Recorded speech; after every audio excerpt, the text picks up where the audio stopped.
इंसान हमेशा तकलीफ में ही सीखता है। ये सारे लड़के कप्तानी जो ख्वाब देख रहे हो, चचा के चीफ कलेक्टर हैं, उसको तो हटा ही नहीं सकते आप। सुना है भाई आपने बड़े बड़े लोगों को जो है वो छोटा छोटा कर दिया। हम आपको मोटिवेट करेंगे कि नहीं आपने ये खाना है और ये नहीं खाना। दालों का इम्पैक्ट भी इंटरनेशनल बाजारें भी गिरी हैं और डॉलर का इम्पैक्ट भी आया है।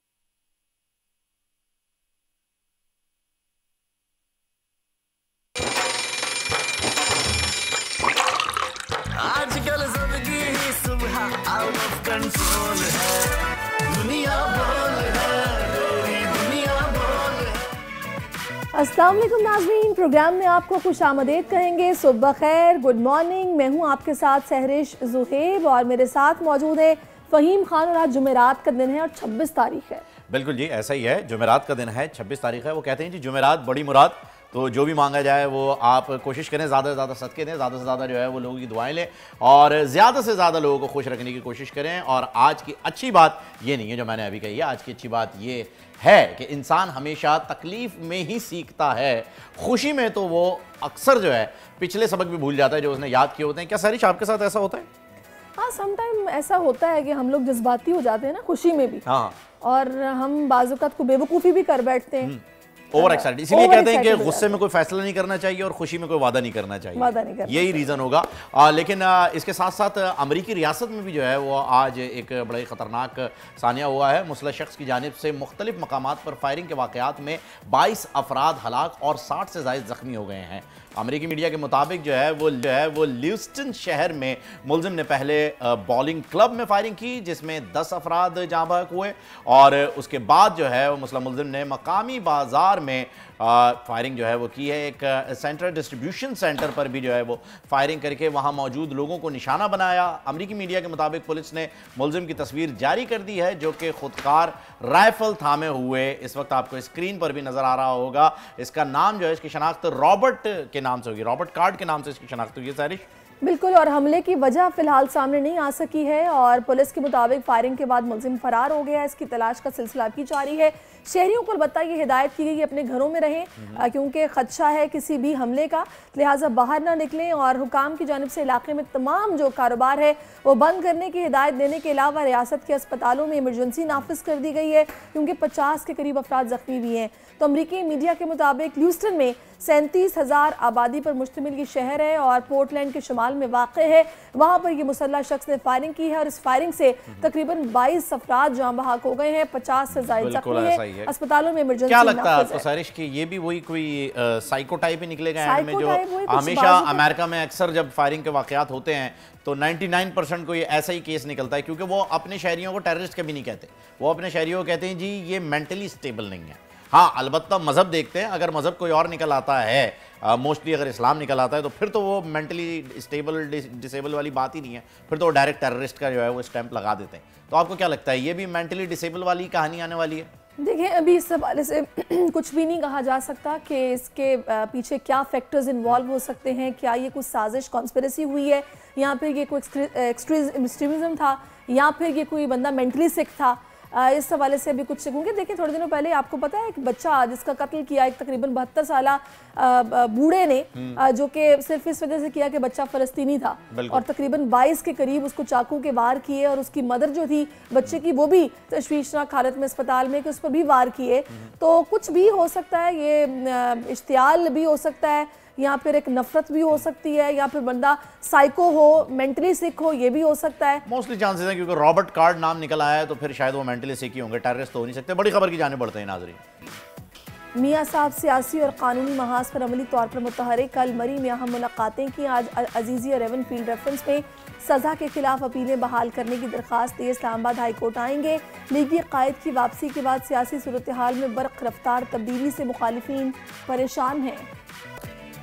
गजा में इजराइल की बदतरीन जारहियत, आलमी मंडी में पेट्रोल की कीमतों में कमी के आड़े आ गई। फ़लस्तीन की सूरत हाल तेल और गैस के आलमी सप्लाई को कैसे मुतासर कर सकती है, जानेंगे आज के प्रोग्राम में। घर में रहते हुए कैसे रखें खुद को फिट, ख़वातीन के लिए खुसूसी फिटनेस प्लान के साथ ट्रेनर रजा इब्राहिम आज होंगी दुनिया बोल है की मेहमान। और जायके की दुनिया में पाकिस्तान का कोई सानी नहीं, शेफ हिना शोएब ने साबित कर दिखाया। फूड एक्स सऊदिया में 3 मेडल्स जीतने वाली शेफ से मुलाकात कराएंगे आज आपकी। लीजिए जी, टॉप ट्रेंड आ चुके हैं और टॉप ट्रेंड के अंदर हैशटैग मैक्सवेल जो है वो शामिल हैं। गुज़िश्ता रोज वर्ल्ड कप के खेले जाने वाले मैच में ऑस्ट्रेलियावी बल्लेबाज मैक्सवेल ने वर्ल्ड कप की तारीख की तेज तरीन सेंचुरी 40 गेंदों पर धुआंधार बैटिंग करके स्कोर कर ली है। यही वजह है कि मैक्सवेल ट्विटर पर टॉप ट्रेंड बने हुए हैं। इस ट्रेंड में अब तक सार्फिन ने 66,000 ट्वीट्स कर दिए हैं। सारिश, आपने कल का मैच देखा था? नहीं सॉरी फहीम, मैं कल का मैच अच्छा, इत्तेफाक से कल का मैच मैं भी नहीं देख पाया क्योंकि इस वक्त वर्ल्ड कप की हालत ऐसी हो गई है कि हम मैच देख नहीं पा रहे और पाकिस्तान का जब भी मैच आता है तो फिर हम शर्माते हुए जो है वो मैच देखते रहते हैं, घबराते हुए मैच देखते रहते हैं। खैर अच्छा, दूसरा जो हैशटैग है उसकी तरफ बढ़ते हैं जो कि जनाब PSL 9 के हवाले से आपको पता है कि वो ड्राफ्टिंग, सिलेक्शन, इलेक्शन सब कुछ स्टार्ट हो जाता है और फरवरी में फिर आपको पता है कि इस इवेंट का इनेकाद होता है। तो 24 मार्च तक ये मुनक्किद होगा, फरवरी में शुरू होगा और PSL का प्लेयर ड्राफ्टिंग जो है वो दिसंबर में शेड्यूल किया गया है। पाकिस्तानी क्रिकेट शौकीन के लिए PSL किसी त्यौहार से कम नहीं है, बड़ा इंजॉय करते हैं। अपने ही मुल्क में मुतादिद गैर मुल्की जो प्लेयर्स जब आते हैं खेलने के लिए तो शौकीन क्रिकेट के लिए किसी एजाज़ की तरह होता है कि हम इनको अपने ग्राउंड्स में देखेंगे।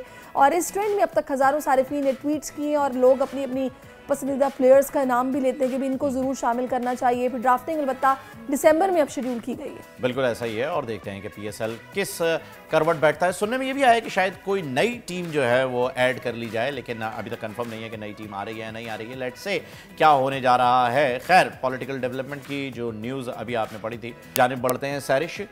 बिल्कुल, अल अजीज़िया और एवनफील्ड रेफरेंस में नवाज शरीफ की फासती ज़मानत और सज़ा के खिलाफ अपीलें बहाल करने की दरखास्तों पर समाअत आज फिर होगी और chief justice Islamabad high court justice Aamir Farooq और जस्टिस मियां गुल हसन औरंगजेब पर मुश्तमिल ये खुसूसी बेंच है दरखास्तों पर समाअत करेगा। साबिक प्राइम मिनिस्टर अपने वकला के हमरा अदालत में पेश होंगे और इस पेशी के मौके पर सिक्योरिटी के इंतजाम इंतहाई सख्त किए जाएंगे। अहाता अदालत में पुलिस की भारी नफरी को भी तैनात कर दिया गया है। गुज़श्ता समाअत की अगर बात की जाए तो अदालत ने नवाज शरीफ की हिफाजती ज़मानत में तोसी की थी और दूसरी जानिब हम देख रहे हैं गुज़श्ता रोज़ मियाँ साहब ने मरी में क़याम थोड़ा तवील हो गया है। पहले तो ये प्रोग्राम था कि वो फैमिली के साथ पुरफ़ज़ा मकाम पर वक्त गुजारेंगे, लेकिन अब ज़राए ने यह भी बताया कि मियाँ साहब मरी में ही कुछ अहम सियासी मुलाकातें करेंगे। तो कल एक इतला ये भी थी कि मियाँ नवाज शरीफ के साथ मरियम नवाज़ और उनके निवासे जुनैद सफदर और फैमिली के दीगर लोग चांगला गली रवाना होंगे और नवाज शरीफ ने चांगला गली में ही मुख्तलिफ मकामी रहनुमाओं से मुलाकातें भी की हैं। तो ये तो फहीम शुरू से मियाँ साहब का बड़ा फेवरेट डेस्टिनेशन रहा है। बिल्कुल, मरी हाउस में तो वो हमेशा से ही जो है वो अपना क़याम जब भी जाते हैं तवील कर देते हैं। मेरे ख्याल में वो जगह उनको जो है बड़ी पसंद है, दिल के काफ़ी करीब है। हर हाल हर दौर के अंदर वो मरी हाउस रहते हैं और अब चांगला गली भी गए। देखें, ये वजह है, पता चलता है कि जी प्यार है उन्हें। बिल्कुल बिल्कुल बिल्कुल। अच्छा, मुल्क से कितना प्यार नजर आ रहा है। बिल्कुल सही कह रहे हैं फहीम आप। और आज चूंकि इस्लामाबाद हाई कोर्ट उनकी पेशी भी है और क्या मसरूफियात रहने वाली है, फहद इस वक्त हमें ज्वाइन कर चुके हैं, उनसे बात करते हैं। फहद चौधरी, बताइएगा आपके पास क्या खबरें हैं? जी देखिए, साबिक वज़ीर आज़म मियाँ नवाज शरीफ आज अल अजीज़िया और एवनफील्ड रेफरेंसेस में अपनी जो सज़ा के ख़िलाफ़ अपीलें हैं उनकी बहाली की दरख्वास्तों पर समाअत होगी। साथ ही जो हिफाजती ज़मानत आज 26 अक्टूबर तक एक्सटेंड की थी इस्लामाबाद हाई कोर्ट ने, उसके हवाले से भी समाअत होगी। जस्टिस आमिर फारूक की सरबराही में 2 रुकनी बेंच इस अहम केस की समाअत करेगा। 2:30 से 3 बजे के दरमियान कहा जा रहा है कि मियाँ नवाज शरीफ अपने वकला के हमरा और पार्टी की सीनियर जो मरकज़ी क़यादत है उसके हमरा इस्लामाबाद हाई कोर्ट पहुँचेंगे। मरी से रवाना होंगे तकरीबन 12 से 12:30 बजे के दरमियान। और आज सिक्योरिटी के खातिर खा इंतजाम किए गए हैं। 400 से 500 पुलिस एहलकार, इसके अलावा FC के एहलकार और रेंजर्स के एहलकार भी यहाँ पर तैनात किए गए हैं। इस्लामाबाद हाई कोर्ट के अतराफ़ में जो रास्ते हैं उनको खारदार तारें लगाकर बंद किया गया और गैर मुतल्लिका अफराद को इस्लामाबाद हाई कोर्ट की इमारत में आज दाखिल होने की इजाज़त बिल्कुल नहीं दी जा रही। सिर्फ वकला जो मुतल्लिका केसेस के हवाले से पेश होंगे। आज नैब प्रोसिक्यूटर से अदालत ने जवाब तलब किया था कि क्या आप बताएं क्या आपको कोई एतराज़ है अपीलें अगर जो मियाँ नवाज शरीफ की दोनों रेफरेंसेस में अपीलें हैं उनको बहाल अगर कर दिया जाता है तो उस पर नैब का क्या मौक़िफ़ होगा। तो वो जो नैब प्रोसिक्यूटर हैं वो आज अदालत को अपने कौमी एहतसाब ब्यूरो के मौक़िफ़ से आगाह करेंगे। इसके अलावा मियां नवाज़ शरीफ की दोनों रेफरेंसेस में जो ज़मानत है उसकी भी समाअत होगी, ज़मानत को एक्सटेंड करने के हवाले से भी जो है वो बात होगी। और मियां नवाज़ शरीफ के वकील सेनेटर आज़म नज़ीर तारड़ ने गुज़िश्ता समाअत में कुछ गुजारिशात पेश की थी और उन्होंने कहा था कि ये हमारा हक़ है कि हमारी अपीलें जो है उनको बहाल करके उनको पहले सुना जाए, लेकिन अदालत ने ये कहा था कि हम नैब से उनका मौक़िफ़ जानना चाहेंगे कि वो इस हवाले से क्या कहते हैं। तो 26 अक्टूबर यानी आज तक उनकी जो हिफाजती ज़मानत है उसको एक्सटेंड किया गया था।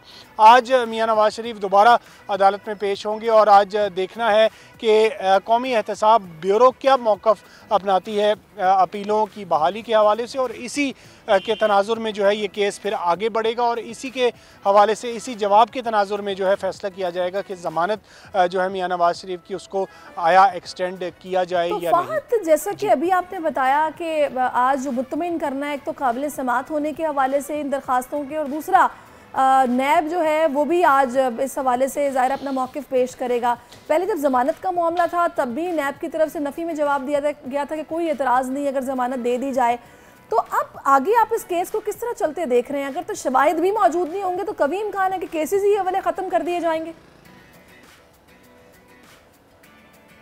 जी बिल्कुल ऐसा ही है। गुज़िश्ता समाअत में जब मुअज़्ज़ज़ अदालत ने नैब प्रोसिक्यूटर से ये पूछा कि पहले तो आप ये बताएं कि हमें हैरानी है कि क्या ये वही नैब है जो आज से 5 साल पहले तक मियां नवाज़ शरीफ को इन दोनों रेफरेंसेस में जो है वो इनकी हत्तुल इम्कान कोशिश थी कि सज़ा दिलवाई जाए, और अब जो है नैब की जानिब से ये कहा गया है, नैब प्रोसिक्यूटर की जानिब से, कि हमें कोई एतराज़ नहीं, नवाज़ शरीफ की अगर हिफाजती ज़मानत को अदालत एक्सटेंड करती है तो बिलाशुबा अगर कोई मटीरियल चीज़ इस केस में ना हुई, अगर कोई शवाहिद नैब के पास ना हुए तो जाहिर है अदालत जो है वो इसके इन रेफरेंसेस को, इन केसेस को जो है वो ख़त्म करने के बारे में भी सोच सकती है। और ये भी अदालत ने गुज़िश्ता समाअत में नैब प्रोसिक्यूटर को कहा था कि आप हमें ये भी बताएं कि अगर आपको ज़मानत पर कोई एतराज़ नहीं है तो इससे बेहतर है आप रेफरेंसेस ही वापस ले लें। तो जाहिर है जो आज जवाब जमा कराया जाएगा। हमारे साथ रहेगा इस वक्त साहब जनरल अख्तर औसाफ साहब ने ज्वाइन किया है। बहुत शुक्रिया बख्तर साहब आपके वक्त का। सबसे पहले तो अख्तर साहब मैं आपसे यही जानना चाहूँगी कि आप इन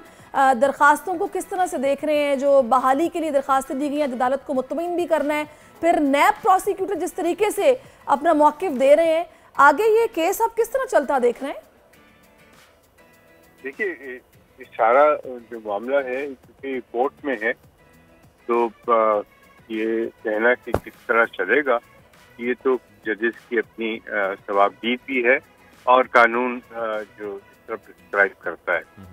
आपको याद कराऊं कि पहले भी इस तरह की सिचुएशन आ चुकी हुई है जहाँ पे मियां नवाज शरीफ साहब को न सिर्फ इंडाइट कर दिया गया, उसके बाद उनको सजाएं दे दी गई थी और ये मुशर्रफ का दौर था और उसके बाद वो मुल्क से बाहर चले गए। जब वो मुल्क से बाहर आए तो फिर उनकी जो तैयारा हाईजैकिंग केस और बाकी केसेस में उनकी जो अपीलों की समाअत थी वो दोबारा की गई और वो बहुत उसमें 5-6 साल का वक्फा भी था। तो उसके बावजूद उनको वहाँ से रिलीफ मिला। उसकी वजह क्या थी? उसकी वजह ये थी कि वो ऐसे ही केसेस थे जिस तरह आज आपको नज़र आ रहे हैं, वो पॉलिटिकल रीजनिंग पे थे, वो भी नैब ही के केसेस थे।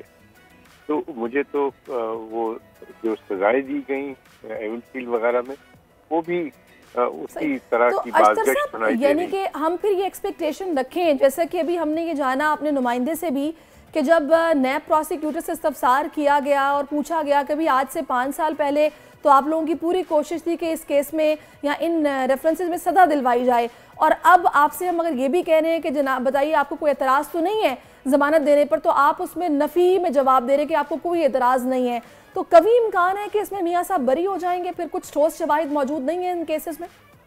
जी वो तो नैब के प्रोसिक्यूटर की सिर्फ बयान की बात तो नहीं होगी, वो तो उससे पहले हम देख चुके हैं कि फैसला आ चुका है।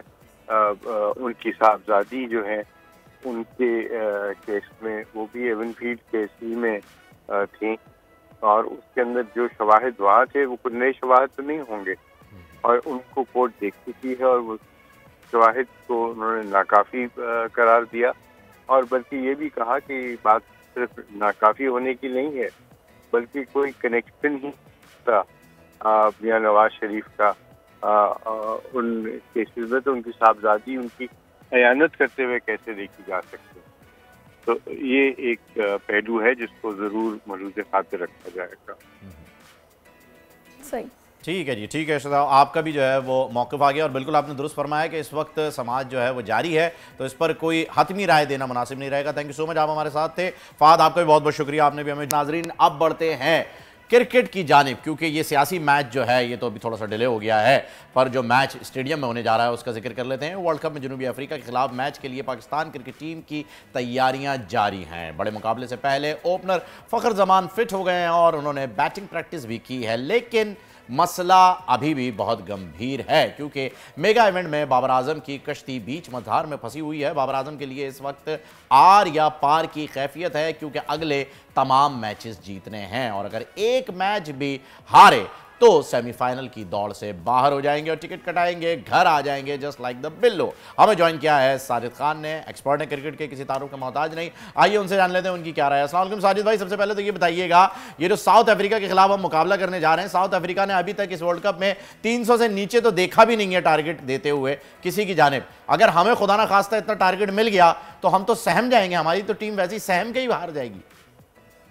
बहुत शुक्रिया फ़हीम खान, आपको और शहरी को दोनों को बहुत बहुत सलाम। यकीनी तौर पर बहुत ही मायूसकुन कारकर्दगी है, कप्तान की कारकर्दगी, टीम के खिलाड़ी को जो पाकिस्तान के कप्तान के ख्वाब देखे थे, प्लेयर पावर थे, उन्होंने पाकिस्तान क्रिकेट का डैमेज कर दिया। बड़े दुख के साथ कहना पड़ता है, वो क्वालिटी हम देख रहे थे पिछले 4 साल से। 4 साल बाद वर्ल्ड कप आएगा, 2023 में हम जाके सेमीफाइनल खेलेंगे, फाइनल खेलेंगे। मुझे तो दूर दूर तक नजर नहीं आता। जिस तरह आपने साउथ अफ्रीका की बात की, साउथ अफ्रीका तो वो रिकॉर्ड बना है पाकिस्तान की हिस्ट्री में, ये सोच भी नहीं सकते। 8 दफा उन्होंने 400 से ज्यादा रन बनाए और 4 दफा 400 रन चेस किए। जो क्वालिटी उनकी बैट्समैनों की है, 3 सेंचुरी बना चुके, एक विकेट कीपर बहुत ही आउटस्टैंडिंग फॉर्म है, टीम बहुत जेल हुई। यहाँ क्या जेल है, यहाँ तो सिर्फ सियासत से बाहर नहीं निकल रहे। उनकी कप्तानी मेरे ख्याल में इस वर्ल्ड कप में जो भी हो उसके बाद तो कप्तान रहेंगे नहीं, वो कप्तान बाई बर्थ नहीं है। मगर जिस तरह पाकिस्तान के खिलाड़ियों के साथ, टीम के साथ जो सियासत हुई, इन लड़कों ने खेली, मुझे दुख के साथ कहना पड़ता है कहीं भी एक शेप में नजर नहीं आ रहे। एशिया कप में जाते हैं, वहाँ मायूस कुन कारकर्दगी है। अच्छा, वैसे साजिद साहब, मायूस कुन कारकर्दगी तो है, इसमें कोई शक नहीं है, लेकिन अभी मैं सोशल मीडिया पर भी देख रही थी, काफ़ी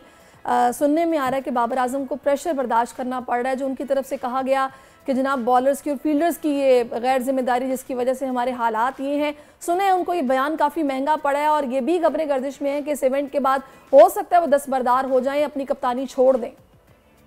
शरीद, आपके सवाल में ही सब कुछ है और जो आपने आखिरी बात की, खुद ही हट जाएंगे वर्ल्ड कप के बाद। तो बहुत से कप्तान, अगर इमामुल हक भी भागदौड़ में आ गए, शाहीन शाह अफरीदी भागदौड़ में आ गए, ये सारे लड़के कप्तानी के ख्वाब देख रहे हैं। पाकिस्तान के मौजूदा चेयरमैन साहब साबिक क्रिकेटरों से मिल रहे हैं, मोहम्मद यूसुफ से मिल रहे हैं और बहुत से कमेटी बना दी है, नदीम खान की कमेटी बना दी है, मुश्ताक अहमद। क्या फ़ायदा कमेटियाँ बनाने का, क्रिकेट भेजिए। फ़हीम खान 4 साल बाद आपको टीम भेजते हैं, कोच तो टीम अच्छी हो, फॉरन कोच जो हैं हमसे कोई सबक ले लें। साउथ अफ्रीका की कारकर्दगी देख लें, उनके जो कोचों की कारकर्दगी देख लें, हमारे कोचों की कारकर्दगी क्या है, हमारा जो एनालिस्ट गया हुआ है और दूसरा जो हमारे कोचों की कारकर्दगी बहुत अच्छी है। सॉरी, मैं आपको यहाँ पे कट कर रहा हूँ, हमारे कोचेस की कारकर्दगी बहुत अच्छी है, लेकिन हमारी टीम के लिए नहीं। अभी आप देख लें, इंजी भाई ने अफगानिस्तान की कैसी टीम तैयार कर दिया आपको कि वो पाकिस्तान को हरा के बैठ गई है। तो ये जो हमारे पास फॉरेन कोच लाने का एक चस्का है, ये कब खत्म होगा? हमारे अपने के जो खिलाड़ी हैं, जो इतने जबरदस्त वर्ल्ड क्लास प्लेयर्स हैं, वो दूसरे मुल्कों में जाके उनकी टीमें बनाकर आ रहे हैं और वो हमें हरा रहे हैं। ये चीज कभी कोई बोर्ड को नजर नहीं आती है कि यार हमारे खिलाड़ी बाहर क्यों जा रहे हैं और हम बाहर से कोचेस क्यों मंगा रहे हैं जब हमारे पास इतने अच्छे प्लेयर्स मौजूद हैं।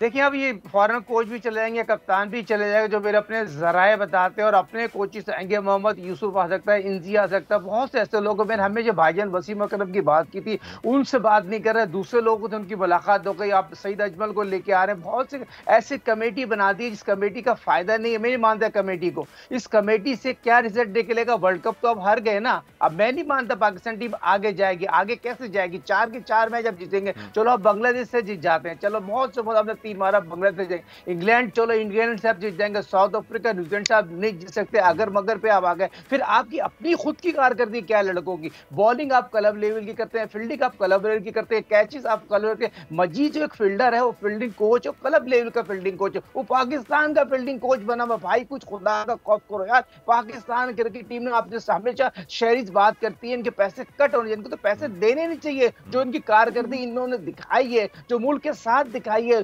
24-25 करोड़ों के दिलों के साथ खेला है। फिर दूसरी चीज आप ये देखो यार, शहरीज और फहीम, ये इरफान पठान ने जो डांस किया है, फिर अफगानिस्तान के जो लड़के को मैन ऑफ द मैच मिला है, उसने सियासत नहीं करी, उसने क्या हरकत करी, उसने ये हरकत करी। ये तमाम जो है जो पाकिस्तान से भाई इनलीगल रह रहे हैं, लीगल जितने लोग हैं उनका अब इस पर कोई नहीं बोलेगा, वरना पहले जब फलस्तीनियों रिजवान ने जब ट्वीट किया था तो उस पे एक वावेला मच गया था कि कैसे जनाब इनको तो निकाल देना चाहिए, ये तो सियासत कर रहे हैं, इस तरह के बयान फिर ट्वीट के जरिए बताया गया था, उन्होंने तो ट्वीट पे बताया था ये तो ग्राउंड में बोल के गया है, इस पे तो आईसीसी का क्लियर एक्शन बनता है।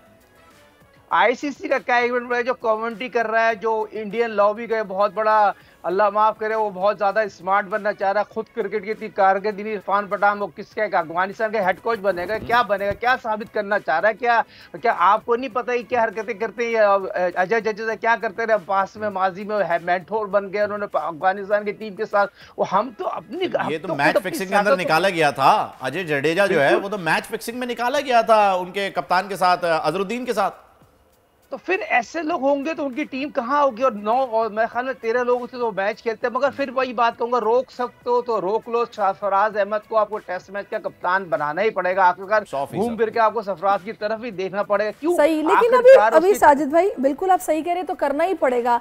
लेकिन अभी जो मुद्दा है वो है कि जो साउथ अफ्रीका के खिलाफ अब हमें करना क्या है, कि यहाँ फिर आप क्या चाहते हैं कि बस छोड़ दें वर्ल्ड कप, सोच लें कि बस हमने वापस ही आना है, या फिर कुछ उम्मीद आपको लगती है कि कुछ ना कुछ करके हम कर सकते हैं? अच्छा, साजिद भाई के जवाब देने से पहले सहरिश मैं इसका जवाब दूं कि साउथ अफ्रीका के खिलाफ हमें दुआ करनी है, हमारी दुआ ही लगेगी, क्योंकि टीम के खिलाड़ियों में कोई भी इस वक्त आपको परफॉर्मेंस नजर नहीं आ रही। जी साजिद भाई बताइएगा। देखिए फहीम भाई, एक तो आपको हारिस को ड्रॉप करना पड़ेगा, हारिस को बहुत दोस्ती और से खिला दिया है। आप वसीम जीनो को पिनिक पे तो नहीं लेके गए ना, उसको देख लें, अगर वो भी वसीम जूनियर रह गया और आगा रह गया, इन दो ही लड़के रह गए जिनको वर्ल्ड कप मैच चकाया नहीं है। क्या तो ये एक दो चेंज करेंगे, जैसे कि आपने पता फकर को चांद लेना, फकर की यकीन फकर को खिलाएंगे किसकी जगह, इमाम की जगह खिलाएंगे कि उसके अब्दुल्ला शफी की जगह खिलाएंगे? क्यों, इमाम तो नाक कान का बाल बना हुआ है, उसका राइट हैंड बना हुआ है, फिर चचा उसके चीफ सिलेक्टर हैं, उसको तो हटा ही नहीं सकते आप। तो चाचू उसके बहुत ज्यादा उसके चाचू की जो खबर लेके चल रहा है, चाचू के फैक्ट बना हुआ। वो बात सिंपल थी है, पाकिस्तान क्रिकेट टीम में मेरा ख्याल में आपको पहले ही आपने बैकफायर कर दिया था। बहुत दिन से आपको कह रहे हैं अबरार को टीम में डाल दो, अखबार को, मगर आप मैच जीत सकते हैं। साजिद भाई एक बात बताएं ना, आप अबरार की अभी बात कर रहे हैं, अबरार को टीम में डाल कैसे सकते हैं जब तक किसी का घुटना कोनी ना टूटे? तो इनका काम, इनके लिए क्या मसला है? इतनी बड़ी बड़ी सियासत कर रहे हैं, अबरार के लिए एक बॉलर टीम में मौजूद है। आप मुल्क के लिए तो सोचो, अगर आप नहीं चांस लोगे तो कब लोगे चांस? क्या वर्ल्ड कप के बाद लोगे चांस? तो ले जाने का फायदा क्या था? रिजर्व में ले जाने का फायदा क्या था? फिर जो जीतने का मतलब है, फिर आप वही माइंड सेट से जा रहे हैं, मैं नहीं मानूंगा। अब ये देखना टॉस जीत लेगा, फील्डिंग ना कर ले। पहले इसके जहन में ये था, लोगों ने इसको बहुत ज्यादा बोला, उसने जाके जो है पहले बैटिंग कर ली, जो वो डिसीजन गलत हो गया। अब ये टॉस जीतेगा साउथ अफ्रीका के खिलाफ, इसके जहन में ये होगा मैं पहले बैटिंग कर लूं। तो भाई टॉस जीत के वो डिसाइड करना। मगर ये चीज बताओ, बड़ी लंबी मीटिंग हुई है, बड़ी ले दे हुई है भाई, पाकिस्तान में बहुत आपको को तोपों को रो रहा, आप लोग बात हो रही है, आप लोगों में टैलेंट है, आप में टैलेंट है, 5 मैचों के बाद आप में टैलेंट है, 4 साल बाद आप में टैलेंट है, 100 ओडीआई खेला कप्तान, 60 ओडीआई खेला, उसके बाद आपने प्लानिंग नहीं करी, उसके बाद। अब मुझे बताइए ना साजिद भाई, प्लानिंग अब आज फिर मुझे बताएगा आपके जहन में क्या है? अगर पिच को देखते हुए आपके ख्याल में क्या चूज करना है, पहले बैटिंग और बॉलिंग, और क्या जहन में रख के हमें उतरना होगा मैदान में? टॉस जीत के लंबी बैटिंग करें, 300 रन इनको लगाने पड़ेंगे स्कोर बोर्ड पे। इसको की बैटिंग ऐसी है, 300 रन बना सकते हैं, इसमें कोई दो राय नहीं है। जैसे कि इमाम फॉर्म में, अब्दुल्ला फॉर्म में, बाबर फॉर्म में, रिजवान फॉर्म में, सऊद शकील फॉर्म में, चचा इफ्तिखार फॉर्म में, पहले बैटिंग करे मगर 300 से ऊपर रन बनाने पड़ेगा साउथ अफ्रीका को लिटाने के लिए। मगर एक चेंज लग रही है, फकर की तरफ माइंड सेट से जा रहे हैं, मगर अहमद वसीम जूनियर को आप खिला सकते हैं हारिस की जगह। मगर फिर वही बात होगी जो फहीम भाई हमेशा बात करते हैं, उसको खिला तो लेते हैं, लेग स्पिनर को बॉलिंग नहीं करा। देखिए शहरी जी मुझे एक बात बताओ, वो कैच छोड़ता है, उसको बाबर क्या काम है बाबर का, उसको जाके बगअप करे ना। उसने कैच छोड़ दिया, ठीक है, उसने कैच छोड़ दिया, कैच गेंद उसके पास जाओ, उसको मोटिवेट करो। 10 रन में उसने कैच छोड़ दिया, उसने 100 रन बना दिए। भाई कप्तान के क्या काम होते हैं? कप्तान के काम होते हैं अच्छी लड़कों से काम लो, गिरे हुए को उठाओ, मगर वो कह ही नहीं रहा, समझा ही नहीं रहा, वही घूम फिर के खड़ा हुआ है। कप्तान तो कवर से हिलते भी नहीं है, वो तो कहते हैं मैं खेलूंगा भी कवर ड्राइव और खड़ा भी कवर पे ही रहूंगा। उनकी फिक्स जगह है, वो ना बॉलर के पास जाते हैं ना फील्डर के पास जाते हैं। Thank you so much Sajid भाई, आप हमारे साथ थे, बड़ी अहम गुफ्तगू आपने की और बताया कि अगर साउथ अफ्रीका से जीतना है तो हमें 300 प्लस का पहाड़ खड़ा करना होगा, जो कि चेन्नई की पिच के ऊपर लगभग नामुमकिन है दोनों टीमों की जानिब से, क्योंकि लेकिन देखते हैं क्या होने जा रहा है। Thank you so much. और नाजरीन फिलहाल जो होने जा रहा है वो हम आपको बता देते हैं। सारी फिलहाल ब्रेक का वक्त होने जा रहा है। बिल्कुल, एक वक्फा लेंगे, वक्फे के बाद फिर से आपकी खिदमत में हाजिर होते हैं। Stay with us. आजकल जिंदगी ही सुबह आउट ऑफ कंट्रोल है, दुनिया बोल है, तेरी दुनिया बोल है। वेलकम बैक नाजरीन, और इस वक्त हमें ज्वाइन कर चुकी हैं बड़ी ज़बरदस्ती मेहमान, और उनका तारुफ मैं आपसे करवाऊंगी। लेकिन पहले फ़हीम बता दें कि घर में मुकम्मल अगर चाको चौबंद आपने रहना है तो वो कैसे रहा जाए, ये वो सवाल है जो सबके पास है, मगर इसका जवाब किसी किसी के पास होता है। एक हेल्दी लाइफस्टाइल के लिए घर पर हमें क्या करना चाहिए और कैसे अपने रूटीन को मेंटेन करना चाहिए, इस पर आज हम बात करने वाले हैं। बिल्कुल, बहुत ज़रूरी है, और इस पर बात करने के लिए हमें पाकिस्तान की बेहतरीन ट्रेनर रिजा इब्राहिम ज्वाइन कर चुकी हैं। अस्सलाम वालेकुम, वेलकम टू द शो। अस्सलाम वालेकुम, थैंक यू सो मच। ज़बरदस्त। हमने सुना है भाई आपने बड़े बड़े लोगों को जो है वो छोटा छोटा कर दिया मतलब अक्सर जो है वो कहते हैं कि जी हर कामयाब शख्स के पीछे एक औरत का हाथ होता है। यहाँ तो कामयाब लड़कियों के पीछे भी जो है वो एक खातून ही है, और आप ही मौजूद हैं माशाल्लाह से। बहुत ही ज़बरदस्त आजकल आपकी फिटनेस चल रही है। सबसे पहले जानना चाहूँगा कि हर कोई जिम नहीं आ सकता है रिजा,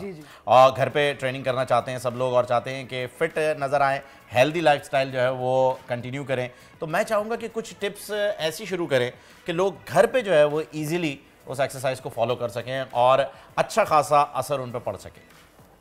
उसके लिए हमारे पास बहुत सारे प्लान्स होते हैं। लाइक हम उनको ऑनलाइन क्लासेस देते हैं। जैसे मेरे पास जो है वो UK, US, ऑस्ट्रेलिया, मतलब ये वाले क्लाइंट भी हमसे कांटेक्ट करते हैं। जाहिर सी बात है उनको भी फिटनेस चाहिए, तो हम उनको फिर ये रिकमेंड करते हैं कि आप घर पे ऑनलाइन ट्रेनिंग्स लें हमारे। नहीं तो फिर हमने ऐसी वीडियोस बनाई हुई है पूरी अकॉर्डिंग टू द बॉडी, जिसे हम कहते हैं वर्चुअल क्लासेस, तो वो हमसे वो फिर ले सकते हैं और फिर उसके अकॉर्डिंग कर सकते हैं वेट लॉस।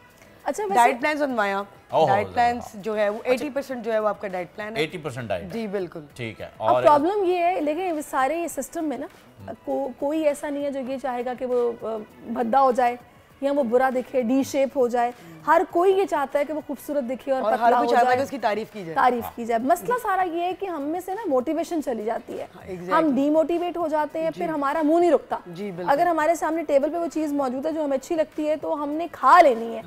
मसला सारा ये है कि ये आप मोटिवेट कैसे अपने क्लाइंट्स को हमारा काम है ना, कैसे। इसीलिए हम कहते हैं आप जिम आए, हमसे मिलें, हमसे मीटिंग करें, हमसे बात करें, क्योंकि हम जो है बेसिकली कोच होते हैं और हम आपको मोटिवेट करेंगे कि नहीं आपने ये खाना है और ये नहीं खाना। आपका एक हेल्दी लाइफस्टाइल होना चाहिए। अगर आप एक हेल्दी लाइफस्टाइल पे चलेंगे, क्योंकि देखिए कि लाइफस्टाइल का मतलब क्या है कि आपने ऐसे ही रहना है।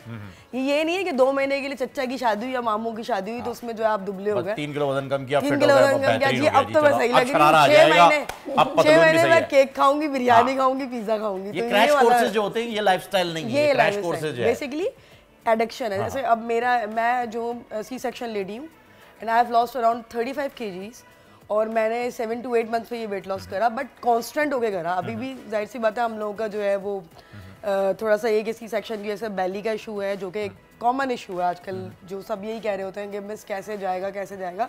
तो देखिए पेट सबसे आखिर में जाता है, और अगर आपने अपना एब्स कम करना है, अपना ऐप कम करना है, तो आपको मुंह बंद करना पड़ेगा, यानी कि आपको डाइट करनी पड़ेगी, ताला लगाना पड़ेगा। अच्छा देखें, मैं आपको एक और बात बता दूं, मैं यही बताना चाहूँगी आप लोगों के रेफरेंस से कि हर इंसान का diet plan according to the body होता है।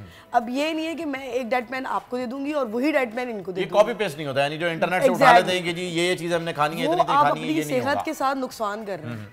ठीक है, और अब आप अपने आप को भी धोखा दे रहे होते हैं। फिर कंप्लेन आती है कि जी हमारा तो वेट नहीं गिर रहा और जो है ना हमें एक नुकसान हो रहा है, या आपको देखिए डेफिशिएंसीज भी हो सकती हैं। आपने मिनरल्स वाइटामिन्स का भी ख्याल रखना है, आपने अपने हार्मोन्स को भी चेक करवाना है कि हार्मोन्स ठीक है, आपके बैलेंस है या नहीं है, आपने अपना रूटीन भी देखना है। Weight loss is a complete pattern. Basically आपका स्लीपिंग पैटर्न क्या है, आप कब सो रहे हैं, कब उठ रहे हैं। अब आजकल हमारे क्या ट्रेंड है कि हम लोग रात भर जागते हैं, मोबाइल यूज़ करते हैं और सुबह हम सोते हैं। तो देखें ये चीज़ है ना, हमारे हार्मोन्स जो बन रहे हैं, जो एक हमारे हैप्पी हार्मोन्स हैं, वही जब हमने जो है डिस्ट्रॉर्ट कर दिए तो फिर हमारा वेट लॉस कैसे होगा। और इतने प्यारे तरीके से उसे जस्टिफाई करते हैं ना कराचीआइट्स स्पेशली कि जी रात भर क्यों जाग रहे हैं यार, फजर पढ़ के सोएंगे फिर निकल जाती है। इस चक्कर में कितनी मासूमियत से जस्टिफाई कर देते हैं। खैर मुझे बताइए कि आपने जिक्र किया कि सबसे एंड में जो है वो आपका बेली फैट जो है वो लूज होता है, और सबसे बड़ा मसला जो है वो उन लोगों के लिए जो कि चेयर पर बैठ के अपने 9 to 5 कर रहे हैं, या आगे सिस्टम के बैठे हुए हैं, या अपनी दुकान पर बैठे हुए, कहीं भी बैठे हुए हैं, उनके लिए बड़ा मसला होता है। तो मैं ये चाहूंगा वेरी क्विकली आपका यहाँ पर आने का जरा सा फायदा हम उठाएं कि बैठे बैठे जो है वो इस चीज के लिए कोई अगर 3-4 एक्सरसाइजेज ऐसी हो जिसकी वजह से इस पे इम्पैक्ट आ सके। हाँ वो ठीक है कि बता देते हैं और एक पैटर्न भी बता देते हैं। हाँ वो जरा बताइए। पहले डाइट का पैटर्न बताते हैं। आपने 40% कार्बोहाइड्रेट लेना है, 40% प्रोटीन लेना है और 20% फैट लेना है। कार्बोहाइड्रेट मैं एक्सप्लेन कर देती हूँ। कार्बोहाइड्रेट कॉम्प्लेक्स कार्ब लेंगे। कॉम्प्लेक्स कार्ब में आपके शामिल है ब्राउन ब्रेड, जितनी ब्राउन चीज़ है, ब्राउन राइस, ये चीज़ें आप ले सकते हैं, और सब एक लिमिटेड अमाउंट में लेंगे। नहीं अगर आप इन अ बाउल ले लें तो वो भी चल। जी 100 ग्राम आप प्रोटीन लेंगे। प्रोटीन में आप चिकन ले सकते हैं, फिश ले सकते हैं, और आप जो है वो बॉयल एग ले सकते हैं। आप बॉयल एग्स, और उसके साथ अब तो मौसम अच्छा हो गया तो ब्लैक कॉफ़ी लें। ब्लैक कॉफ़ी आप दिन भर 2 दफ़ा पी सकते हैं। वो स्टिमुलेंट है, और वो आपका जो है ना वो भूख की एक शिकायत होती है ना हमें कि हमें हमारी भूख नहीं खत्म हो रही है, वो ब्लैक कॉफ़ी से ख़त्म हो जाती है। तो आप वो ले सकते हैं। अब मैं आपको एक्सरसाइजेस बता देती हूँ। एक्सरसाइजेस जो है वो आप अगर बैठे बैठे तो कोई एक्सरसाइज नहीं हो सकती। नहीं मतलब नहीं सही कह रही हैं आप, जैसे भी आप बताना चाहें बता। देखिए आपका अगर साइड फैट है तो आप साइड फैट जो है वो इस तरीके से कम कर सकते हैं। आपने बॉटल्स ले ली, इवन अगर आप वर्क पे भी हैं तो इट्स ओके। 500 ml वाली बॉटल 500 ले लें, हाँ 1 लीटर ले लें, वॉट एवर। और फिर आपने इस तरीके से साइड्स लगा लिए। 50 तो लगा सकते हैं आराम से, 100 कर लें, फिर उसको ये कर लें, ठीक है। और वॉक अगर आप नहीं कर सकते तो कोई मसला नहीं है, आप जो है वो नॉर्मली ये तो कर सकते हैं। It is very easy. आप एक ही जगह खड़े में 50 के इसके रैप्स लगा लें, नॉर्मली ये कर लें। बेसिकली करना क्या है, कॉन्ट्रैक्ट करना है मसल्स को। एब्स के मसल्स कॉन्ट्रैक्ट हो रहे हैं, ठीक है।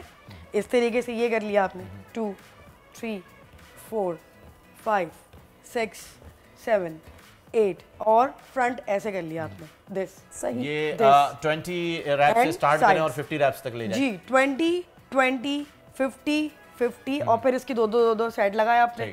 अच्छा हल्का बेली के लिए जी, साइड्स एंड बेली जी। और अगर आप जंपिंग जैक्स नहीं कर सकती तो आप यूं कर लें कि भाई आप ऑफिस में इस वक्त, तो आप क्या करेंगी, आप ये कर लें, आप नॉर्मली ये कर लें, यानी आपका हार्ट रेट थोड़ा सा फास्ट हुआ ना, स्टार्ट द वर्कआउट। ओके, हल्का सा वार्म अप के लिए, वार्म अप हो गया उसके बाद हल्का सा वार्म अप करें, और फिर वार्म अप करने के बाद जो है, वार्म अप तो खैर हम अपने जो है मसल्स को जो है वो एक्टिव कर रहे होते हैं ताकि हमें इंजरी प्रिवेंशन के लिए बेसिकली। अच्छा कुछ लोग ये भी कहते हैं कि अगर आप वॉक या रनिंग करो ना तो वो भी आपकी पूरी बॉडी की एक्सरसाइज है, आपको ये सेट्स लगाने की जरूरत नहीं है। देखिए मैं आपको एक बात बताऊं, आप सही कह रही हैं, वॉक और रनिंग भी ज़रूरी है ऑफ कोर्स, आपके हार्ट को स्ट्रॉन्ग रखता है, लेकिन कार्डियो भी कब तक आपका वेट लॉस करेगा। You need to do muscle training. आपने मसल को भी कवर करना है अपने। अगर आप मसल पे पुश नहीं, वाटर वेट आपका फौरन रिड्यूस हो जाता है, जिसकी वजह से लोगों में ये इबाम हो जाता है कि जी यही है, ये 4-5 किलो जो गिर गया ना, ये यही कार्डियो, ये यही कर रहा है। वही बात है ना, वेट लॉस भी है और फैट लॉस भी है। तो बेसिकली अगर आपने फैट लॉस करना है तो मसल कवर तो आपको करना पड़ेगा। आप मसल ट्रेनिंग जरूर करें, और इन अ डे अगर आप बिजी हैं, आपका रूटीन बिजी है, तो आप एक मसल कवर कर लें, अपने ऊपर ज्यादा बर्डन नहीं डालें। फॉर एग्जाम्पल आज मुझे ट्राइसेप लगाना है, तो मैं सिर्फ ट्राइसेप की ये वाली एक्सरसाइज कर लूंगी, ट्राइसेप एक्सटेंशन, हैमर कर्ल चले कर लें, बाइसेप ट्राइसेप मिला के, और दिस वन, ये देखिए। अच्छा, ये तो सब खड़े होकर करने वाली। मुझे आप एक बात बताइएगा, एक जगह खड़े होने वाली। अच्छा आप दोनों एक्सरसाइज कर रहे हैं? एक्सरसाइज नहीं कर रहे, हम शुरू कर रहे हैं, आप इधर मैं सामने से देख रही हूं। Okay, round 1 fight. अच्छा मेरी बात सुने, मुझे ये बताएगा कि असल में सिचुएशन कुछ इस तरह से होती है कि हम लोग ये सोचते हैं कि जनाब पूरा हफ्ता हमें जिम करने की जरूरत नहीं है, अगर हफ्ते में हमने 3 दिन या 2 दिन भी कर ली तो बहुत है। 4 दिन, 4 दिन जरूरी है ना, और मैक्सिमम ऑफ 45 मिनट्स, और 4 दिन करना है। मैक्सिमम 45 मिनट्स, एक शुरू स्टार्ट से कितने मिनट्स? 20 मिनट से स्टार्ट करें, 20 मिनट से स्टार्ट करें, और जब आपका स्टैमिना बिल्डअप हो जाएगा तो फिर आप उसको ग्रेजुअली 45 मिनट्स तक ले जाएंगी, और 4 डेज निकालने या 3 डेज निकालने अपनी लाइफ से, बट डाइट आपने जो है वो 6 डेज तो करनी है मिनिमम। अच्छा, अब रजा एक चीज़ और बताएगा, क्योंकि मेरे खड़े होने का जो मकसद है वो ये है, मैं ये कह रहा हूं, मुझे लगा बहुत सारी खवातीन जिनका ये प्रॉब्लम है कि उनके ये शोल्डर्स बिल्कुल चौड़े होते हैं, उसके बाद यहाँ से गोश्त निकल रहा होता है, मतलब यहाँ से ये फैट निकल रहा है ना। हाँ, उसके लिए आप एक्सरसाइज बताइए। ये करें आप, फ्रंट रेस दिस। अच्छा, 1 2 3 4 ऐसे करके आप लगाएंगी 63 सेट्स। अच्छा, सेकंड एक्सरसाइज 1। अच्छा, जो खवातीन घर में मौजूद हैं उनके पास वेट्स नहीं है, वो क्या तो बॉटल्स ले सकती है वो घर में, 500 ml पानी की बोतल तो होगी ना। सही सही, तो पानी की बोतल ले ले घर में, 1.5 लीटर वाली। नहीं तो अपने बच्चे उठा ले। अच्छा, बच्चे सही है, बच्चों को उठा के तो ऐसे नहीं हो सकता। अच्छा, अब फुप्पो कर सकती हैं ऐसे, फुप्पो बच्चे उठा लेते हैं। और डबल चिन का क्या इलाज है? डबल चिन की प्रॉपर एक्सरसाइजेस होती हैं, हम एक्सरसाइजेस करवाते हैं कट्स बनवाने के लिए, तो वही बता देती हूँ मैं आपको। ऐसे करेंगे आप। अच्छा, और बाकायदा आपने च्यू करना है। सही। और ये कितने minutes? And sound X Y X Y X Y X Y 5 minutes तक करना है। आ ई ओ, आपके पूरे जो है ना वो जी पूरे आ ई ओ आपके पूरे जो है ना बैठे बैठे करेंगे। सारी एक्सरसाइज ऐसी ही जो आप बैठे बैठे भी कर सकती हैं, कोई ऐसा इशू नहीं। अच्छा, अब एक चीज और, अच्छा, इस एक्सरसाइज के ऊपर ना जब मेरे जिम ट्रेनर मुझे ये करवाता था, मैं कहता था, मैंने इसका नाम रखा होता, सॉरी आप लोग बुरा मत मानिएगा, लेकिन जो है ना इसका मैं कहता था अच्छा कुत्ते वाली करनी है। ये ना वो मुझसे ये करवाता रहता था।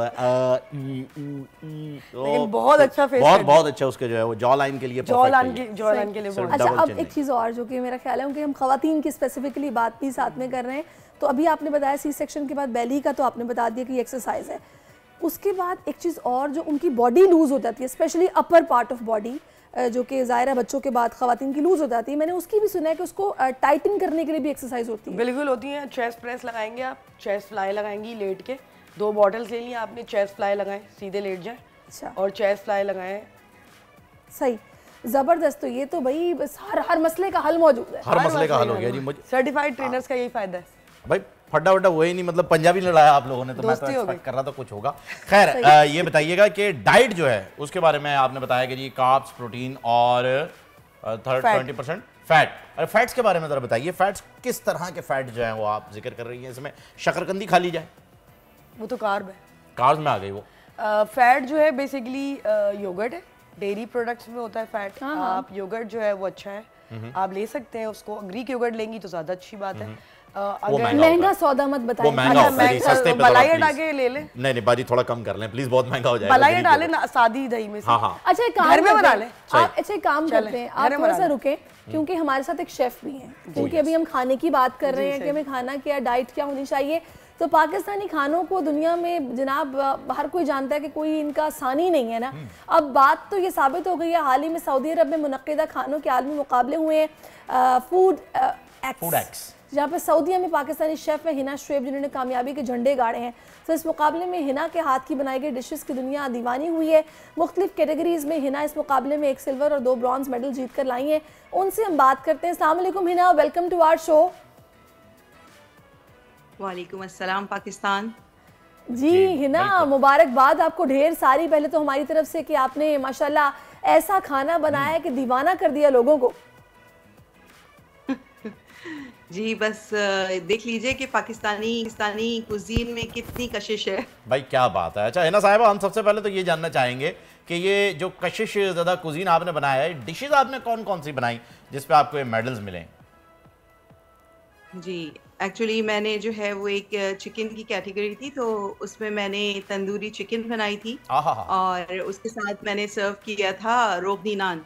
रजा साहिबा आप रहने दें जी जी। जो हमारा रायता होता है और इमली पुदीने की चटनी होती है, वो उसके साथ हो जाए।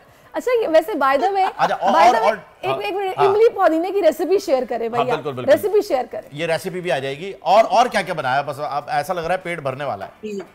और सेकंड मेरी कैटेगरी थी, उसमें जो है वो मिस्ट्री बॉक्स था। तो एक्चुअली मिस्ट्री बॉक्स में जो है यू नेवर नो कि आपको क्या मिलेगा, इंग्रेडिएंट क्या मिलेगा वो नहीं पता होता। ठीक है, कुछ नहीं पता होता आपको। उसी वक्त जो है कोई ना कोई डिश आपको क्रिएट करनी होती है।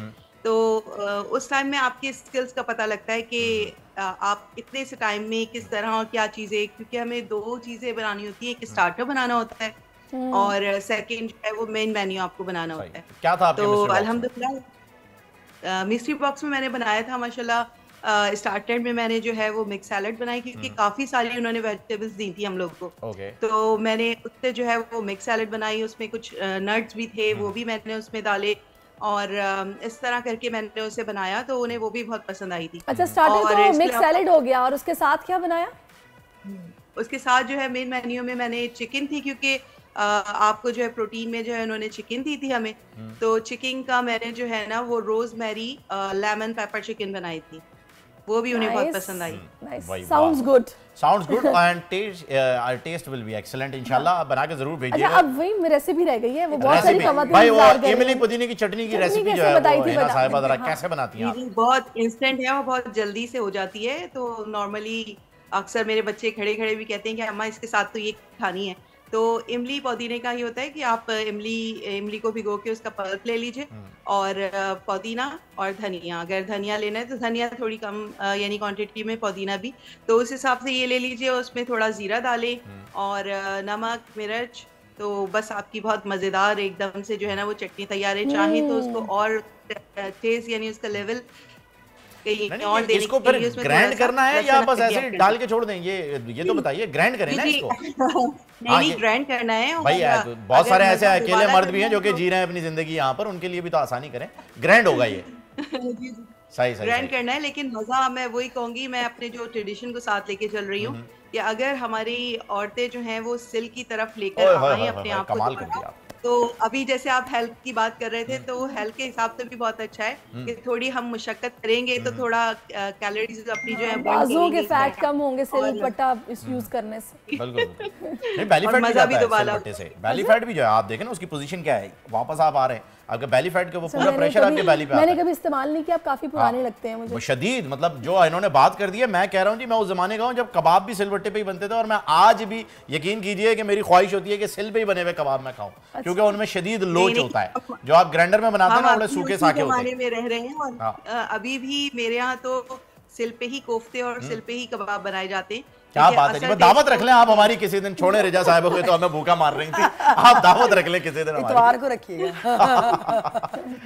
अच्छा, मुझे ये बताइएगा कि आप आगे क्या प्लान्स हैं, अपने बारे में बताइए। सीखा कहाँ से आपने, फिर आप इस कॉन्टेस्ट में गई, और इससे पहले कितने ऐसे मुकाबले जिनमें आपने हिस्सा लिया है, कुछ अपनी इधर आप बीती तो बताइए।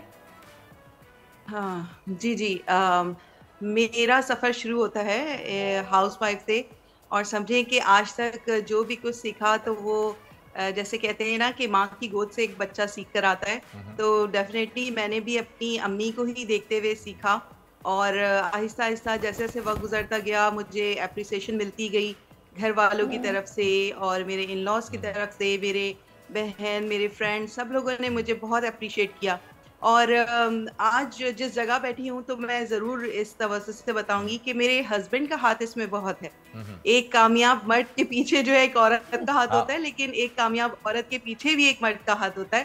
तो माशाल्लाह उन्होंने हर जगह बहुत साथ दिया है। तो अल्हम्दुलिल्लाह पिछले 2 सालों में मैंने जब मैंने अपने आप को सोचा कि मैं इस तरफ भी अपनी किस्मत ज़रूर आजमाती हूँ, अगर अच्छा खाना है तो डेफिनेटली इंटरनेशनल लेवल पे भी लोगों को ज़रूर पसंद आएगा, जरूर आएगा। अपने पाकिस्तानी कुजीन को ही मद्देनजर रखते हुए जो है वो इन सारे हिना साहब, मुझे एक बात बताइए, मुझे पहले ये बताइएगा कि आपका ताल्लुक कहाँ से, ताकि हमें ये पता चल सके कि जायका कहाँ से आया है। एक तो ये बता दीजिएगा वेरी शॉर्टली, और दूसरा ये बताइएगा कि ये जो हस्बैंड का जिनका हाथ है आपकी कामयाबी के पीछे, इनका क्या पेट भी है, ताकि फिर हम कोई एक्सरसाइज आपको बता सकें। रिजा यहाँ पर मौजूद है तो वो क्विकली आपको कोई एक्सरसाइज भी बता देंगी जिससे वो फिट भी रह सकेंगे। एग्जैक्टली, वो माशाल्लाह बहुत फिट हैं, और सारा मैं हाथ जो कह रही हूँ ना उनके पीछे, तो वाकई में जब मैं कुछ बनाती हूँ तो सबसे पहले जो है वो टेस्ट करते हैं, और फिर उसके बाद बताते हैं कि इसमें क्या कमी बेशी है या बिल्कुल परफेक्ट बना है। तो अल्हम्दुलिल्लाह ये अच्छा, यानी फूडी होना तो सबको आता है, लेकिन अच्छा खाना और उसकी पहचान भी बहुत कम लोगों को आता है। तो माशाल्लाह he is a good foodie. तो बस इस तरह का सफ़र रहा, और पिछले 2 सालों में मैंने अब तक इंटरनेशनल लेवल पे जो है वो 3 जो हैं इस तरह के 2 फूडेक्स हुए और एक हॉरेका हुआ इधर। तो वहाँ मैंने माशाल्लाह अब तक चलें जी, जबरदस्त। हिना साहिबा ऐसे ही कामयाब होती रहें और आगे बढ़ती रहें, मुल्क का नाम भी रोशन करती रहें। अच्छा रिजा, आप किसको क्रेडिट देंगी? आप जो यहाँ तक पहुंची हैं कि लोगों को आप दुबला कर रही हैं, फिट बना रही हैं, मोटिवेट, तो क्रेडिट किसको जाता है? आपके हस्बैंड कितने सपोर्टिव रहे? मेरे अम्मी हिना साहिबा ने थाउजेंड ऑफ गर्ल्स को जो है ना वो इस काबिल बनाया कि वो आप तक आ सके। पेरेंट्स को जाता है, मेरे बाबा स्पेशली। अच्छा, वो भी फिटनेस ट्रेनर या नहीं? भाई है रमीज इब्राहिम, मेरा भाई वो तो है। रमीज इब्राहिम है। हम लोग का कुछ फिटनेस ट्रेनिंग का ही शौक है। एथलीट्स हैं, बॉर्न एथलीट्स हैं वी आर। तो वो पेरेंट्स की तरफ से होता है शायद। ग्रोइंग अब ऐसा ही हुआ है कि भाई सुबह रात को जल्दी सो, सुबह जल्दी उठो। मतलब बाबा का एक रूल था कि वो क्या करते थे, फजर की नमाज में आके छुट्टियाँ नोचते थे हमारे पैरों पे कि उठो नमाज पढ़ो ना।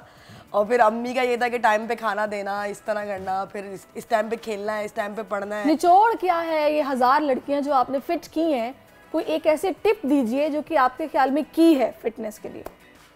बहुत सारी हैं, मैं तो बहुत सारी टिप्स दे सकती हूँ। बस तो ऐसे ही बता देना कि 10 सेकंड में हो जाए। हाँ, डाइट कर लें, डाइट कर लें जबरदस्त। और डाइट के लिए पैटर्न सेम रहेगा, 40% जो है वो आपका कार्ब, 40% प्रोटीन और 20% फैट। चेंज देखिए, हो सकता है आपकी बॉडी में कम फैट हो, कम वो वेरी करेगा, लेकिन एक कलेक्टिवली अगर आप जल्दी सोएं आप लोग। हम लोग जो है वो रातों को जागते हैं, जल्दी खाएं, जल्दी हमारी सेहत के लिए सही नहीं है, उससे हमारे हार्मोन्स डिस्टर्ब हो रहे हैं। सारी कहानी ओके जी, thank you so much Riza, आपने बड़ी जबरदस्त टिप्स दी हैं। और हिना साहब आपको बहुत बहुत शुक्रिया, आपने बहुत अच्छे खानों का जिक्र कर दिया। इंशाल्लाह हम जल्द खाएंगे अल्लाह ने चाहा तो। फिलहाल प्रोग्राम में शामिल करेंगे एक वक्फा, क्योंकि वक्फा जरूरी है। मिलते हैं एक छोटे से ब्रेक के बाद, कहीं जाइएगा नहीं। आजकल जिंदगी ही सुबह आउट ऑफ कंट्रोल है, दुनिया बोल है, तेरी दुनिया बोल है। वेलकम बैक नाजरीन। और अब एक बड़ा अहम मामला जिस पर हम बात करने जा रहे हैं वो है जनाब इजराइल और गजा में कशीदगी के बायस आलमी मंडी में तेल की कीमतों में इजाफा हो रहा है। कई बड़े ममालिक को ये खौफ है कि जंग ईरान या सऊदी अरब तक फैल गई तो दुनिया बड़े बहरान का शिकार हो जाएगी। इस वक्त आलमी मंडी में तेल की कीमतें क्या हैं और इजाफे की अहम वजूहात क्या हैं, इसी सिलसिले में बात करने के लिए माहिर माशियात डॉक्टर खाकान नजीब साहब जो हैं वो हमारे साथ हैं। अस्सलाम वालेकुम खाकान साहब, welcome to the show. Sir, सबसे पहले तो ये बताइएगा, इस रिपोर्ट के पसमंजर में अगर हम देखें तो इंटरनेशनली पेट्रोल प्राइस और ऑयल के प्राइसेस जो हैं वो इस जंग की वजह से बढ़ रहे हैं और मज़ीद बढ़ने के इम्कानात भी हैं। तो ये जो पाकिस्तान में सिलसिला शुरू हुआ था पेट्रोल प्राइस कम होने का, और एक खबर ये भी आई थी कि मज़ीद 40 या 39 रुपये जो हैं वो कम होने जा रहे हैं, तो अब ऐसा होगा या मुमकिन नहीं? बिस्मिल्लाहिर्रहमानिर्रहीम। देखिए, पहली बात तो ये है कि ऑयल की कीमत जंग से पहले 95-96 डॉलर पे थी ब्रेंट की। फिर उसके बाद जब मार्केट सेटल हुई तो ये $84 बैरल पे आ गई। उसका कुछ आपने ये असर देखा कि पेट्रोल की कीमत में 2 हफ्तों में 48 और डीजल की कीमत में तकरीबन 36 रुपए आपने एक कमी देखी। उसके बाद जब मिडल ईस्टर्न कॉन्फ्लिक्ट शुरू हुआ तो ये बढ़ना शुरू हो गई और इस वक्त तकरीबन राइटली $90 बैरल पे कहीं ट्रेड कर रही है। मार्केट्स अब भी इसको इस तरह समझ रही हैं और रिएक्ट कर रही हैं कि ये कॉन्फ्लिक्ट जो है कन्फाइंड रहेगा और इवेंचुअली इसका हल निकाल कर ये सबसाइड कर जाएगा। अभी भी स्पाइक उस तरह से नहीं आया। दो अगर आप $84 से देखें तो 7% हायर ट्रेड कर रही है इंटरनेशनल मार्केट। इसका असर हर ऑयल इंपोर्टिंग कंट्री पर आना है, बिकॉज पाकिस्तान जैसा मुल्क 70% अपनी ऑयल नीड्स के लिए डिपेंडेंट है इंटरनेशनल मार्केट पे।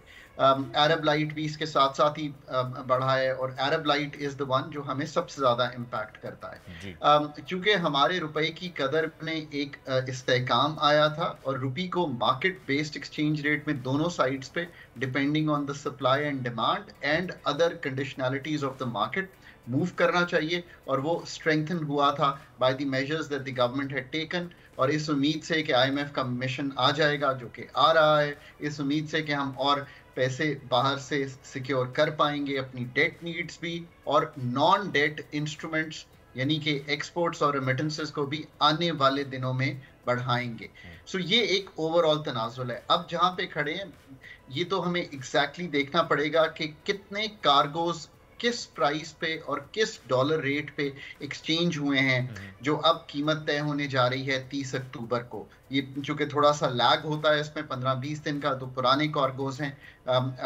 लेट्स होप कि ये कार्गोज उससे हायर प्राइस पे ना हो, जहाँ पे इस वक्त तेल पाकिस्तान में बिक रहा है, हाई स्पीड डीजल बिक रहा है, पेट्रोलियम प्रोडक्ट्स सारी बिक रही हैं। एंड लेट्स होप कि ये जो तनाज़ा है इस वक्त मिडल ईस्ट का, नॉट ओनली बिकॉज हम इंटरनेशनल प्राइसेस को, बट वैसे भी चूँकि इतनी लोगों को डिफ़िकल्टी है और इतनी किलिंग्स हो रही हैं और इतने ख़वातीन और बच्चे मुश्किल में हैं, कि ये सेटल हो जाए तो ये चीज़ सबसाइड। बिल्कुल खाकान साहब, अल्लाह करे कि जितनी जल्दी हो ये सेटल हो जाए, ताकि खून रेजी का सिलसिला भी बंद हो। ये इम्पैक्ट जो अब आना शुरू हो गया ये ठीक नहीं है खत्ते के लिए।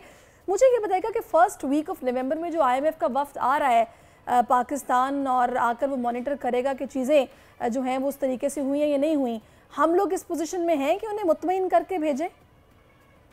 मैं कल देख रहा था जो 3-4 एरियाज हैं पाकिस्तान के। एक होता है मालियाती, हमारा जो बैलेंस है वो कैसा चल रहा है।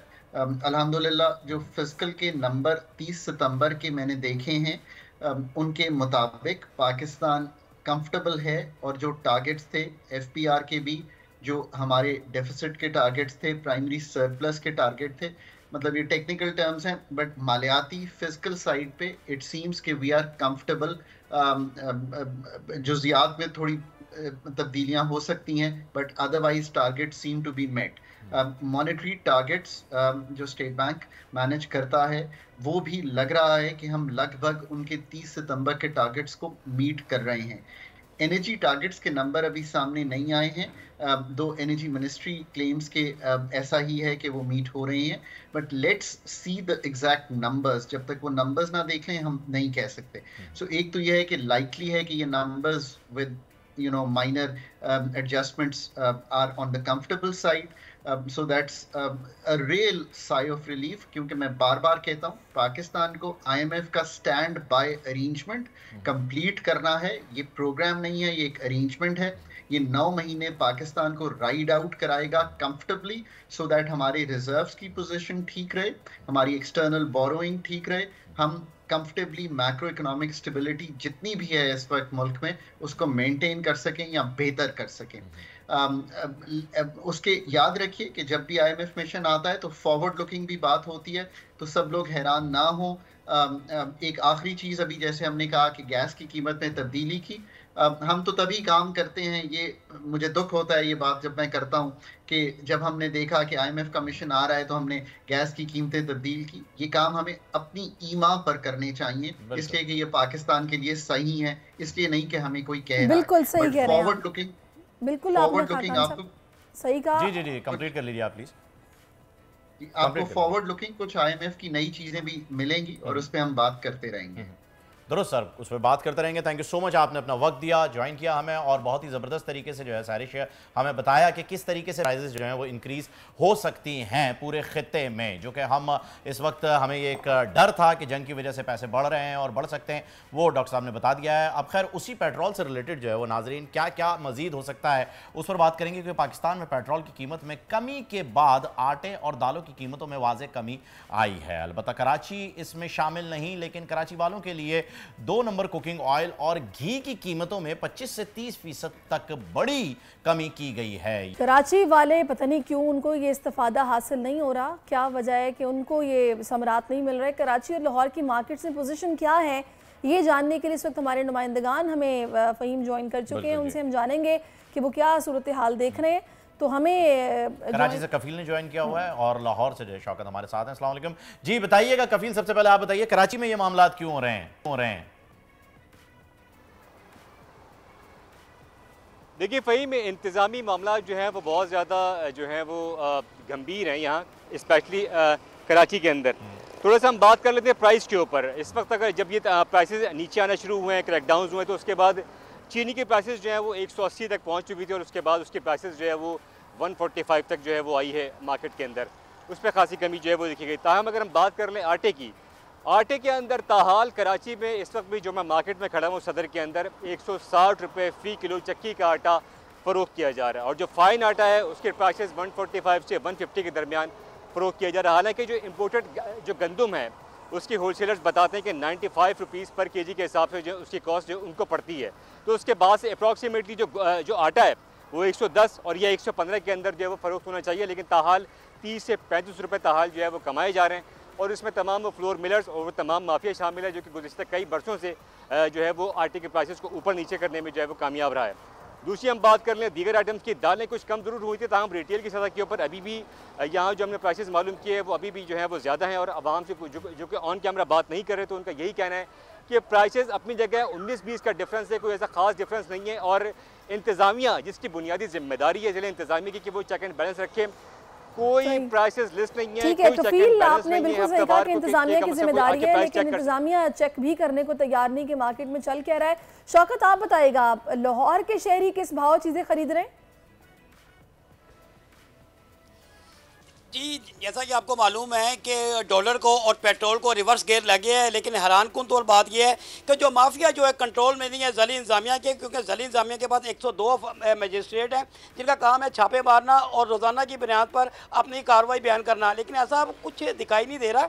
और अगर जो बात करें हम घी की, जो दर्जा दोम का जो घी है उसमें कुछ कमी वाक़या हुई है, 60 से 70 रुपये वो यहाँ पर आ गया है लाहौर में 450 के करीब। और जो सब्सिडाइज घी है यूटिलिटी स्टोर पर उसकी कीमत में भी 60 रुपये कम हुए हैं, यानी कि वो भी 460 से कम होकर 395 395 रुपये का हो गया है। आटे की बात करें तो यूटिलिटी स्टोर पर जो सब्सिडाइज आटा है हैरान कुन तौर पर महंगा है, यानी कि 1420 रुपये का 10 किलो का थैला है, जबकि आम ओपन मार्केट में ये 1320 रुपये का हो गया है। इसी तरह अगर जो बाकी चीज़ों की बात करें तो आटा क्यों सस्ता नहीं हो रहा, क्योंकि पंजाब हुकूमत ने गंदम की अजराई पॉलिसी जारी नहीं की। 3900 रुपये मन उन्होंने गंदम खरीदी थी और अब रेट निकालने जा रहे हैं 42 रुपये मन। और अगर जो 60 अरब की सब्सिडी दें तो सिर्फ एक शहरी को 150 रुपये फी थैला 20 किलो का, उसके ऊपर सब्सिडी मिलेगी। बिल्कुल जी, सब्सिडी मिलेगी। बहुत बहुत शुक्रिया शौकत आपका, कफील आपका, आप लोगों ने हमें अपडेट किया। और नाज़रीन, इसी सिलसिले में बात करने के लिए साथ मौजूद हैं ट्रेडर एसोसिएशन के चेयरमैन हाजी रऊफ इब्राहिम साहब, उनसे बात कर रहे हैं। अस्सलाम वालेकुम sir, welcome to the show. Sir, ये जब भी आप आते हैं आप हमें बता के जाते हैं फार्मूला कि जी ऐसे ऐसे कर लें, इस तरीके से अगर हुक्मरान जो हैं वो अपनी चीज़ें बदल लें तो सारी चीज़ें तब्दील हो जाएंगी। लेकिन ये जो हमारे अपने लोग हैं जो कि ज़ख़ीरा अंदोज़ी में लगे हुए हैं, ये तो हुक्मरान नहीं है। ये जो लोग आटा 95 रुपये की गंदम खरीद के 115-120 का पड़ने वाला आटा 150-45 में बेच रहे हैं, ये भी हुक्मरान नहीं है। ये सारे मामला कब सेटल होंगे? देखें, अगर बात करनी चाहें हम तो सभी बातें हो जाती हैं। आपके प्रोग्राम में आया था 180 रुपये चीनी थी, बिल्कुल उस पर आवाज़ उठाने वाला, खैर मैं तो नहीं, अल्लाह के बंदे बहुत हैं, और इलेक्ट्रॉनिक मीडिया ने बड़ा साथ दिया। 123 रुपये में होलसेल में चीनी हो चुकी है। आटा आप जो समझ रहे हैं, अभी 94 की गंदम जी इंपोर्ट हो रही है अभी रशिया से, यूक्रेन से, 94 की कॉस्टिंग है, 110 रुपये में आटा बिकना चाहिए। मुझे आप बताएं कि ये आवाज़ आला हुकाम तक पहुँचानी है और इस पे अमल दरामद इंशाल्लाह करवाएंगे इंशाल्लाह। 110 रुपये में आटा इससे एक्सेस बेचना नाजायज़ मुनाफा है और 115 रुपये इसका फाइन आटे का रेट है। अब मुझे आप ये बताएं, ये लूटमारी का बाजार ख़त्म कब होगा? ये कब ख़त्म होगा? जाहिर सी बात है, जब आवाज़ उठती है तो जाती है। आप यकीन करें कि जब आपसे पता चला ना कि चीनी का रेट कम हो गया तो स्पेशली हम लोग गए जनाब मार्केट, और मैंने कहा ज़रा जाके पता करूं कि मार्केट में वाकई चीनी अब सस्ती हो गई है। तो मुझे चीनी जनाब मिली उसी रेट पर जिस रेट पर जनाब महंगी चीनी मिल रही थी। मैंने ख़ास तौर पर जाकर बात की उस ग्रॉसरी स्टोर का जो ऑनर था उससे, मैंने कहा जी चीनी का रेट तो कम हो गया है, आप फिर उतनी चीनी दे रहे हैं उतने पैसों में? तो उन्होंने बोला कि जी नहीं, अभी ना इसकी इम्प्लीमेंटेशन नहीं हुई, बात ज़रूर हुई है लेकिन अभी रेट उस तरह से है ना, कोई ऑर्डर हमें नहीं आया कि आपने कम करने हैं। तो कहने का मकसद ये फ़हीम कि हम लोगों को सम्राट मिलते नहीं है, चीज़ें जो हैं वो पीछे पीछे जब हो जाती हैं। बिल्कुल सही कहा आपने सर। आप अगर ये देखें कि अगर आप 150 रुपये का आटा देख रहे हैं, आप 1 किलो 10 किलो के हो गए आपके 1450, और 20 किलो का जो बोरा आपका आ रहा है वो आपका 2900 रुपये का। 20 किलो के बोरे में आपके अगर 6 अफराद हैं घर के अंदर, 3 टाइम वो सिर्फ रोटी भी खाते हैं, तो आपके कम से कम 5 बोरे लग जाते हैं और 3000 के हिसाब से आपके 5 बोरों के बन गए 15,000 रुपये। 15,000 सिर्फ रोटी के, जिसमें ना तेल है, ना नमक है, ना उसमें कोई घी है, कुछ भी नहीं है। सिर्फ और सिर्फ अगर आप रोटी बना के खा रहे हैं तो वो आपके 15,000, और 40,000 रुपये कमाने वाला बंदा है जिसमें से वो 20,000 रुपये अपने यूटिलिटी के बिल्स देता है, फिर उसके बाद अपने घर का किराया देता है, अपने बच्चों की फीस देता है, वो बंदा इतना महंगा आटा कैसे खा सकता है? तो नाज़रीन, आते हैं आफ्टर दिस ब्रेक। आजकल जिंदगी ही सुबह सुबह आउट ऑफ कंट्रोल है, दुनिया बोल है, तेरी दुनिया बोल है। वेलकम बैक जी, एक मरतबा फिर आपको खुशामदीद कहते हैं दुनिया बोल है में। और ब्रेक पे जाने से पहले हाजी रऊफ साहब जो हैं वो बता रहे थे कि ये मामला असल में है क्या, तो हम इन्हीं के हवाले कर देते हैं ताकि हमें पूरी क्लियर इमेज जो है वो पता चल जाए और उसके बाद बात करेंगे। जी हाजी साहब। देखिए, आप चीनी को ले लें पहले कि 180 रुपये होलसेल में हुई, रिटेल में 220 तक बिकी जी, ये तो आपको ही पता होगा। लेकिन आवाज़ हक बुलंद करने से, और मैं इलेक्ट्रॉनिक मीडिया का बेहद शुक्रगुजार हूँ कि ये आवाम के लिए आवाज़ उठी। 125 रुपये में चीनी बिक रही है होलसेल में, और रिटेल में जो मैं देख रहा हूँ 140 रुपये बिक रही है, और ये और कमी होगी। तकरीबन सीज़न आना है हमारा, 100 रुपये किलो चीनी हो जाएगी, कोई खौफ ना लाएं। दूसरी बात मैं आपसे कहूँ कि जो आटा माफिया है, जिसको कहते हैं कि ज़ख़ीरा अंदोज़, कार्टेल सिस्टम का हिस्सा, सब चीज़ें हैं ना। आपको मैं पिछले बैकग्राउंड से अब आगे ले जाता हूँ।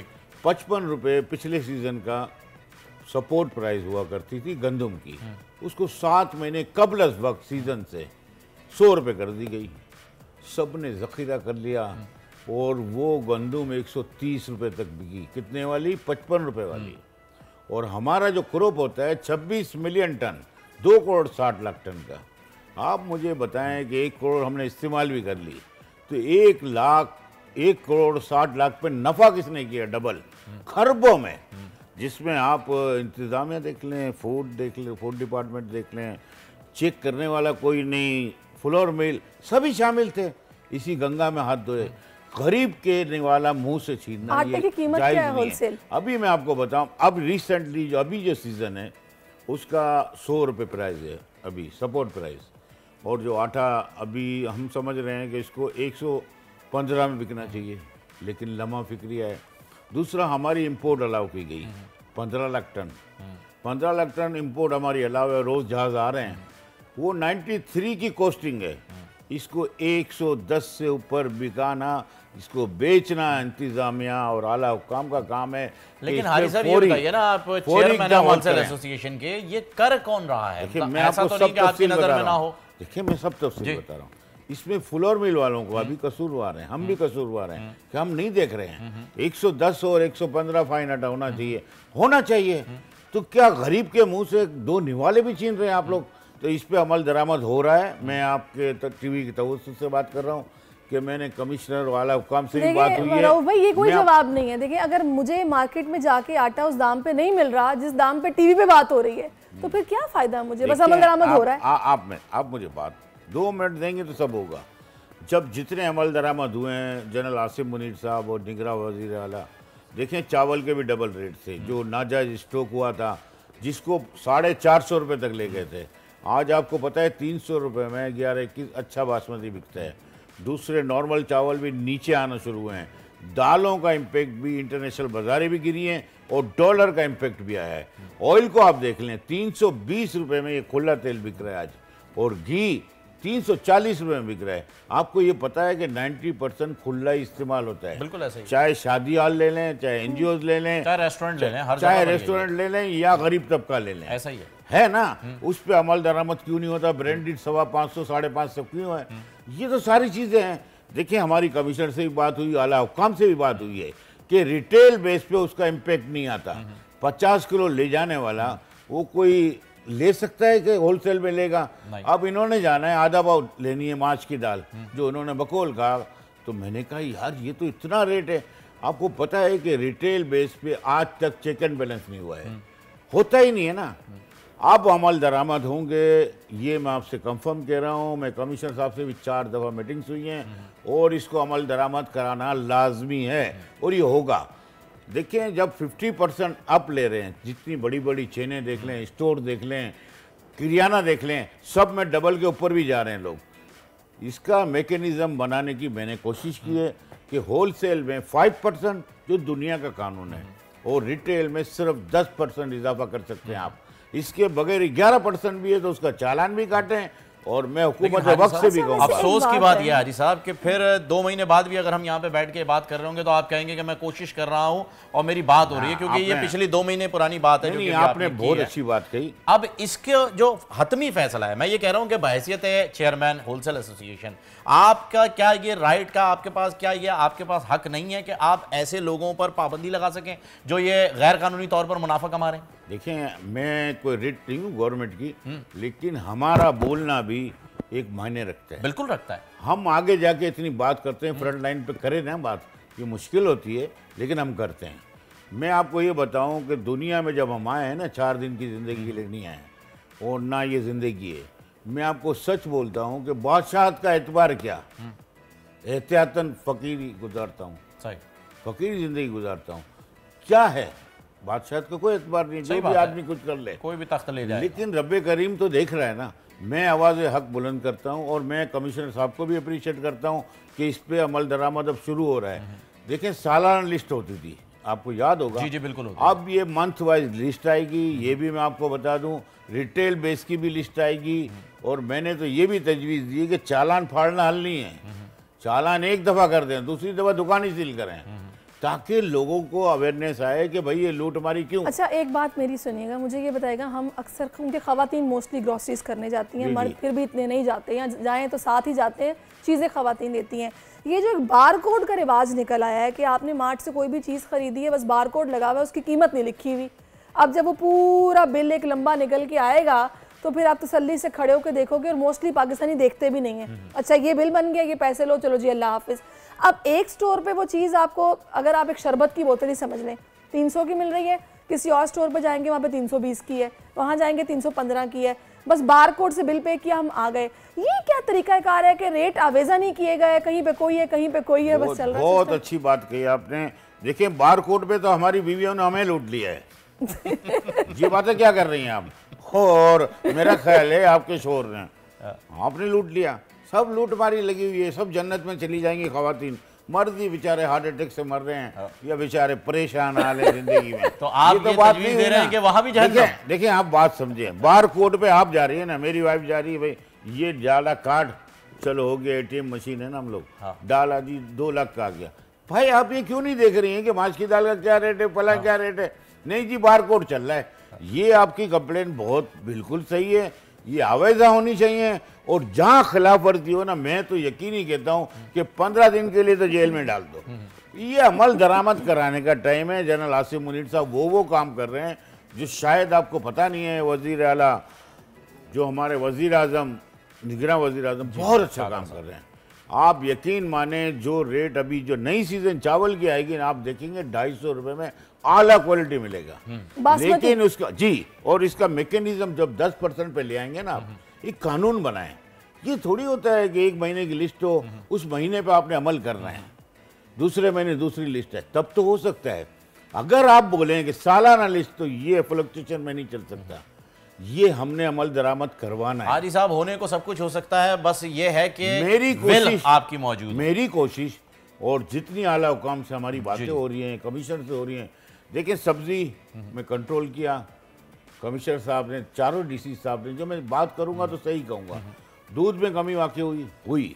मैं आपको बोल रहा हूँ, गारंटीड बोल रहा हूँ कि 2-3 दिन में आपको वो इन्फॉर्मेशन। चले जी, अल्लाह करे जो आप कह रहे हैं वैसा ही हो। और खवातीन को मैं ये बोलूंगी कि भाई बार कोड को सिर्फ आप ना ये खुद काउंटर पे पूछ रहा है, देखा करें, रेट्स भी बार कोड पे ही लूट जाएंगे सब। जी जी जी। प्रोग्राम भी जारी रहेगा, लेकिन शामिल करेंगे एक वक्फा, क्योंकि वक्फा जरूरी है। मिलते हैं एक छोटे से ब्रेक के बाद, हमारे साथ रहिएगा दुनिया बोल है में। आजकल जिंदगी ही सुबह आउट ऑफ कंट्रोल है, दुनिया बोल है, दुनिया बोल है। जी, वेलकम बैक। सितारों की चालों से बदलते हुए हाल की जाने बढ़ते हैं, और हाल को देखते हुए मुस्तकबिल की पेशगोइयाँ क्या हैं। साल 2023 इख्तिताम की जाने बढ़ रहा है, और इस सिलसिले में कई ऐसी पेशनगोइयाँ और बहुत से ऐसे सियासी मामलात भी हुए हैं। खेलों में भी कुछ ऐसी हलचल आई है जिसकी वजह से पूरा मामला उथल पुथल होकर रह गया है। 2023 की अगर हम बात करें सहरिश, तो बहुत ही अचंभे का साल रहा है। प्राइजेस की बात की जाए तो बहुत बढ़ गई हैं, सियासी बहुत ही गहमा गहमी देखने में आई, सरप्राइजेस का साल अगर कहा जाए तो एग्जैक्टली बहुत ही ज़बरदस्त लफ्ज़ आपने यूज़ किया कि बड़े ही सरप्राइजिंग जो है वो इवेंट्स इसमें देखने में आए हैं। और इसी सिलसिले में हमारे साथ बात करने के लिए मौजूद हैं आगा बहिश्ती साहब पहाड़ों से। अस्सलाम वालेकुम आगा जी। जी अस्सलाम वालेकुम। आप दोनों को मेरी तरफ से सुबह बखैर। सुबह बखैर आगा और साहब। बहुत अरसे बाद आप लोगों ने याद किया आगा जी को। आगा जी हम तो आपको याद करते रहते हैं, आप पहाड़ों में ऐसी जगहों पे गुम होते हैं जहाँ सिंगल्स ही नहीं मिलते। हाँ नहीं ये बात सही है, बिल्कुल आपकी बात बजाय है। बिल्कुल बिल्कुल। आगा जान सबसे पहले तो ये बताइएगा कि कल बड़ा खतरनाक मैच होने जा रहा है पाकिस्तान और साउथ अफ्रीका का। अगर पाकिस्तान हारता है तो वर्ल्ड कप की दौड़ से बाहर निकल जाता है, सेमीफाइनल की दौड़ से बाहर निकल जाता है, फिर तो कोई मौजा ही बचाएगा। शायद आपको याद होगा मैं ये जब शुरू होने से बहुत पहले मैंने कहा था कि पाकिस्तान वर्ल्ड कप जीत जाएगा। ये बात कही थी जी, रिकॉर्ड पे है। बिल्कुल है। कल के मैच कल के बाद देखेंगे अल्लाह ताला। तो आपकी आवाज अभी भी जो है वो कट रही है आगा साहब। की बुलंदियों पर देख रहा था। हाँ हर मैच टू मैच मैंने देखा है, जैसे कि अफगानिस्तान के खराब बाबर आजम के सितारे बहुत डोन थे। अगर उस दिन मेरी बात होती तो मैं आपको कह देता कि जनाब अली अफगानिस्तान जीत जाएगा। मगर कल के मैच में आप लिख के रखो पाकिस्तान जीत जाएगा, पाकिस्तान आगे बढ़ेगा इंशाल्लाह। आप रास्ते बनाते हो आगे निकलेगा। पहाड़ों से होते हुए अब कहते हैं ना केटू और राकापोशी की बुलंदियों तक पाकिस्तान के सितारे मौजूद है माशाल्लाह। मैं नहीं जानता हूँ कि कोई तब्दीलियां बहुत करके कोई गड़बड़ करे तो मुझे नहीं मालूम। खड़ी है जो मौजूद है उसके साथ अगर जाते हैं तो आप यकीन करें अल्लाह ताला पर पूरे यकीन के साथ मैं कह सकता हूँ कि अच्छा आगा साहब आपकी आवाज़ हमें कुछ रुक रुक के आ रही है थोड़ा सा। मैं जो आपसे जानना चाह रही हूँ तेल की प्राइसेस के हवाले से कि पेट्रोल की कीमत कहा जा रहा है कि हो सकता है बढ़ जाए। उसकी वजह एक ये सामने आ रही है जो आपको पता है कि इस वक्त गाज़ा में जो सूरत हाल है, इजराइल रुकने में नहीं आ रहा और ये वजह बन रही है सप्लाई में रुकावट की। तो क्या लग रहा है ये कब ये जंग का सिलसिला थमेगा, चीज़ें बेहतरी की तरफ जाएंगी? देखिए जंग का जो सिलसिला है वो तो अपनी जगह करार है। फिलहाल मुझे नहीं लगता कि अगले 2 हफ्ते तक ये जंग बंदी होने जा रही है। हालात मामलात फ़लस्तीन और इसराइल और लोगों की जो हामी हैं जो फ़लस्तीन के, उनकी तरफ से भी शदीद हमले होंगे और ये इसराइल भरपूर तरीके से गजा को तेज अल्लाह पाक मुसलमानों की मदद फरमाए। आगा जान हमारी तो यही दुआ है कि बस मुसलमानों के हक में जो बेहतर हो वो और फ़लस्तीन के मज़लूम मुसलमानों की मदद गैब से आए। अभी मुझे ये बताइएगा कि जो रिसेंटली अगर हम बाबर की बात करें, आपने क्रिकेट के ऊपर बात की थी, वहाँ मैं एक सवाल आपसे करना चाह रहा था कि बाबर के सितारे आपने बताया कि ठीक नहीं चल रहे थे लेकिन अब ठीक हो गए हैं, ये क्या तब्दीली आई है? जी जी आवाज इस दफा रुक रुक के आ रही, खैर आवाज तो समझ नहीं आ रही। देखो बाबर आजम के हवाले से पेट्रोल तो खैर ऊपर नीचे होता रहेगा। पेट्रोल के मामले में सीने पर हाथ रख के तैयारी करे, पेट्रोल जाने वाला ऊपर, इसमें कोई नहीं वक्ती तौर पर अगर कोई नीचे आए तो परेशान नहीं होना, ऊपर जाए तो तंग नहीं होना, पाकिस्तान के सिलसिले चलता रहेगा। ठीक है। अलबत्ता पाकिस्तान में बाबर आजम के सितारे इस वक्त बुलंदियों पर है। जुम्मा को आप देखेंगे, मुझे मंडे को ले लीजिएगा और आप मुझसे पूछ लीजिएगा कि पाकिस्तानी टीम हारी या जीती, और पाकिस्तान जीत जाएगी। अहले पाकिस्तान को मुबारक हो। ये अफगानिस्तान ने जो पाकिस्तान के साथ किया है वो दिन निकल चुका है। अब इंशाल्लाह बाबर आजम के सितारे बता रहे कि अल्लाह बाबर आजम के साथ और पाकिस्तान के साथ, और पाकिस्तान के लिए खुशियां और कामयाबियां में मौजूद है। इंशाल्लाह इंशाल्लाह अल्लाह ने चाहा तो ऐसा ही होगा, बिल्कुल ऐसा ही होगा। और आप ये बता रहे हैं कि वर्ल्ड कप पाकिस्तान उठा रहा है? जी आगा साहब, आगा साहब आज फिर आप पहाड़ों में लगता है सबसे जो बुलंद सितारे है वो बाबर आजम का है। माशाल्लाह माशाल्लाह। आगा साहब मुझे लग रहा है आज आप चोटी पर मौजूद हैं, पहाड़ की नीचे नहीं है आप। वो तो आप बजा फरमा रहे हैं, पहाड़ों में ही रहते हैं, हमारी जिंदगी पहाड़ों में ही है। इसीलिए आवाज नहीं आ रही इस दफा, थोड़ा सा पता नहीं कोई। अच्छा चले मैं आपसे मुख्तसरन ये पूछती हूँ कि मुझे ये बताएगा कि आप फिर वाकई हम ये लिख लें, आपका वीडियो क्लिप निकाल लें कि आप कह रहे हैं कि वर्ल्ड कप पाकिस्तान आएगी ट्रॉफी? ट्रॉफी तो अपनी जगह पर है। कल का जो अहम मैच है इसको भी आप अगर देखेंगे मंडे को, आप जरूर मुझे ले लीजिएगा। और मंडे को आप मुझसे यही कह रहे होंगे कि आगा साहब आपने ठीक कहा था कि पाकिस्तान आगे बढ़ेगा, और आपको मैं बता दूं।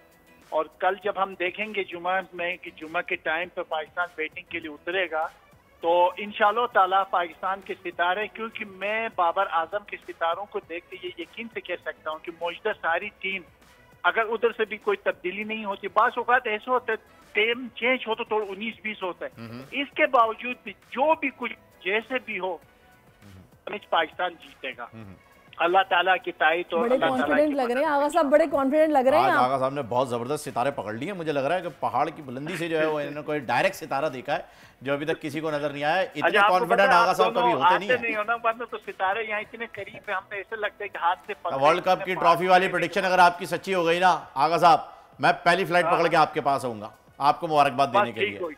ये मेरा आपसे लाइव वादा है। अच्छा आगा साहब जरा मुझे बताइए, बाबर की तो हमने बहुत बात कर ली, टीम में और लोग भी हैं, शाहीन शाह अफरीदी पर लोग बड़ा मान करते हैं, कुछ उनका भी तो बताइए।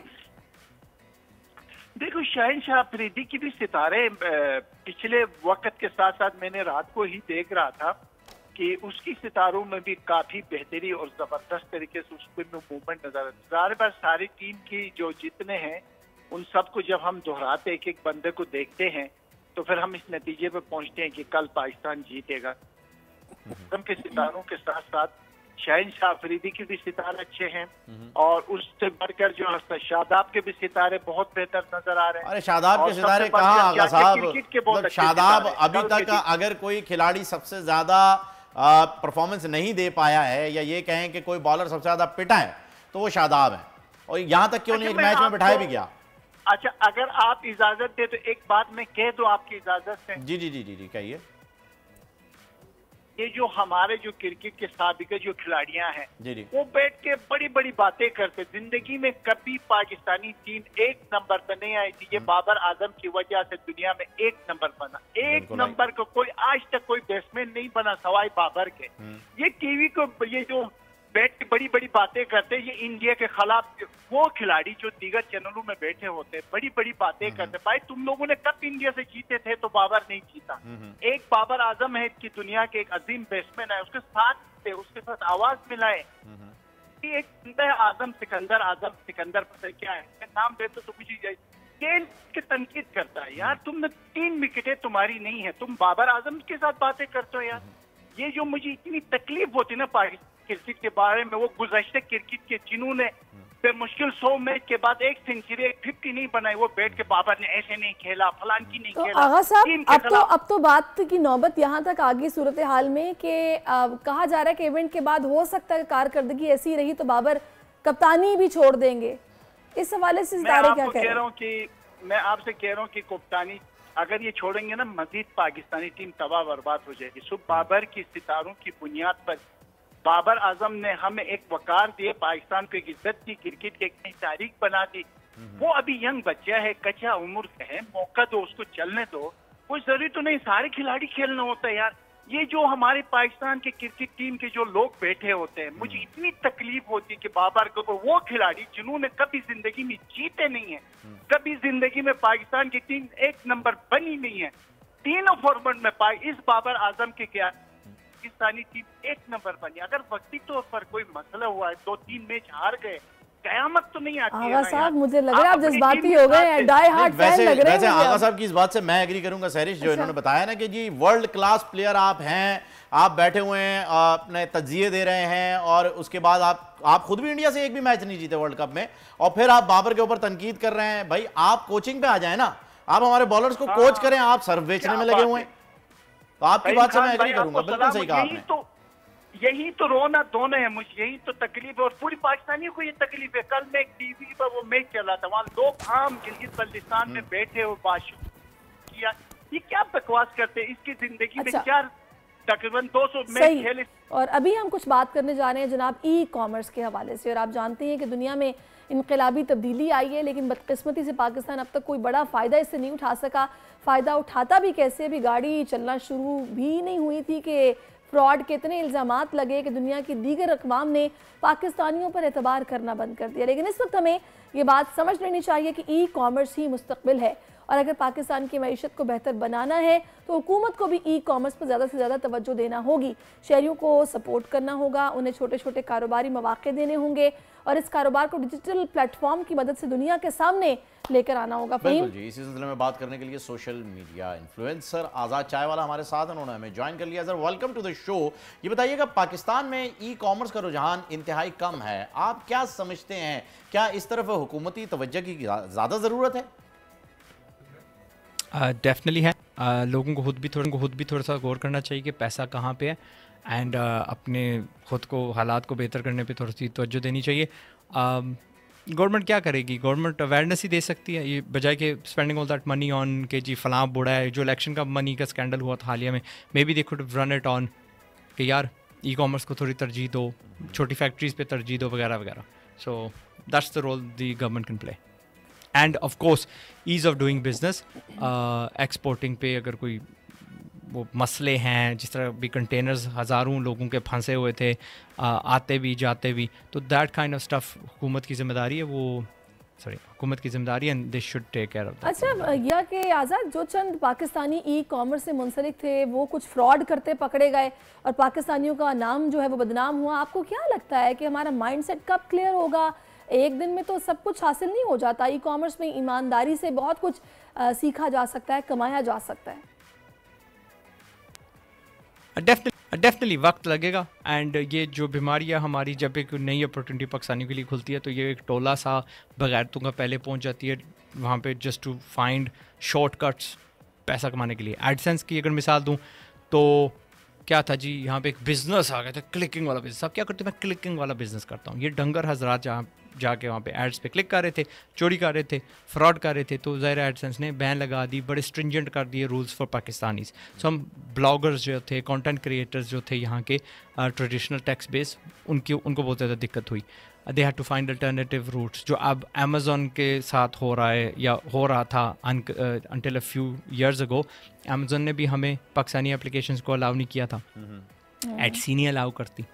एटसी को पता है पाकिस्तान से जितने भी वो खुलते हैं अकाउंट्स, उसका एक बड़ा हिस्सा टूटा हुआ फ्रॉड वाला काम, यानी फ्रॉड कैसे करते हैं, दिखाते एक चीज़ है, बेचते कोई और है, ठीक है, लेकिन पैसे इन्होंने वसूल कर लिए होते हैं। तो इससे ना गुजरने के लिए एटसी कहती है भाई पाकिस्तानी को रहने दो, मैदान में ना आने दो।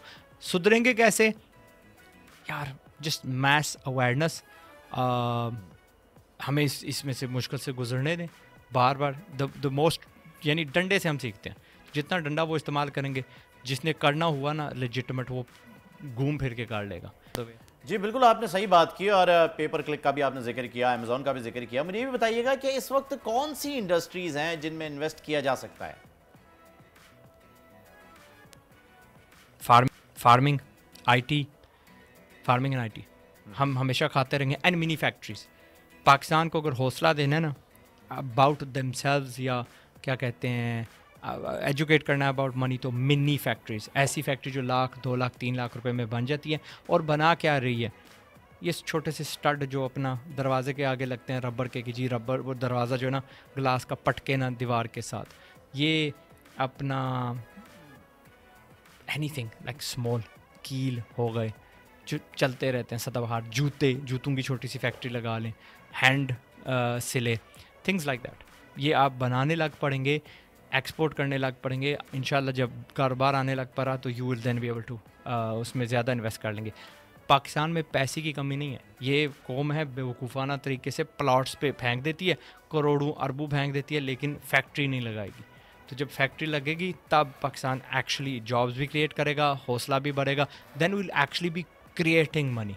ठीक है, बाहर से आ रहा होगा ना, यहाँ पे बस वही घूम फिर के बस मेरा प्लॉट इतने हो गए, मेरा इतना हो गया, सो या उससे बेवकूफ़ी से हमने निकलना है। एंड जो इंडस्ट्रीज़ पैसा कमा के दे सकती हैं, मिनी फैक्ट्रीज़, फार्मिंग हमने हमेशा खाते रहना है, एंड आईटी ऐसी चीज़ है, फिजिकल गुड नहीं भेजनी पड़ती। ये बड़ी अच्छी बात आपने की आज चाय वाला कि फ़हीम इन्होंने बिल्कुल ठीक कहा कि हम लोग बजाय इसके कि पैसे से पैसा बनाएं, कि हम उसको इन्वेस्ट करें और कोई फैक्ट्रीज लगाएं और जहाँ से कोई बिजनेस ऐसा चले कि जो मतलब लोग जो कारोबार करते हैं उनकी नस्लें खाती हैं। जरूरी है यहाँ पर उनकी बात इस वजह से भी प्लॉट भी एक हद तक महंगा होगा। प्लॉट्स आपने लेके रख लिया, वो फिक्स हो गया, आपका पैसा जो है वो 4 साल 5 साल 10 साल के लिए डॉलर लेके रख लिया, सोना लेके रख लिया, आपका पैसा फिक्स है, रोलिंग में नहीं है।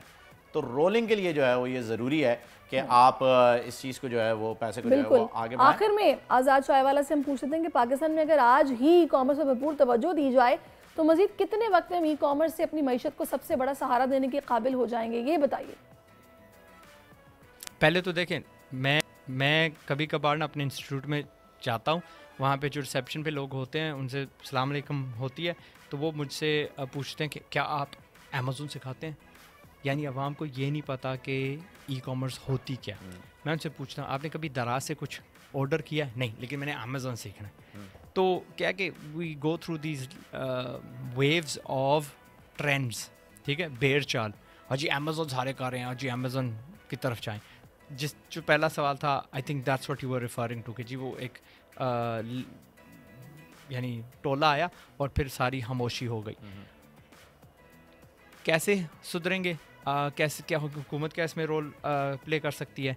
I think from parents point of view मैं सबको कहूँगी जी अपनी औलाद को कम से कम एक बार ना दराज से कुछ ऑर्डर करने दें, ताकि it's part of an education, या हर स्कूल बच्चे को कहा जाए कि दराज से एक आइटम करो, फिर उसको समझ लग जाएगी कि ई कॉमर्स क्या होती है। ई कॉमर्स होती क्या है? Is just literally buying something online rather than के दुकान से फिजिकल।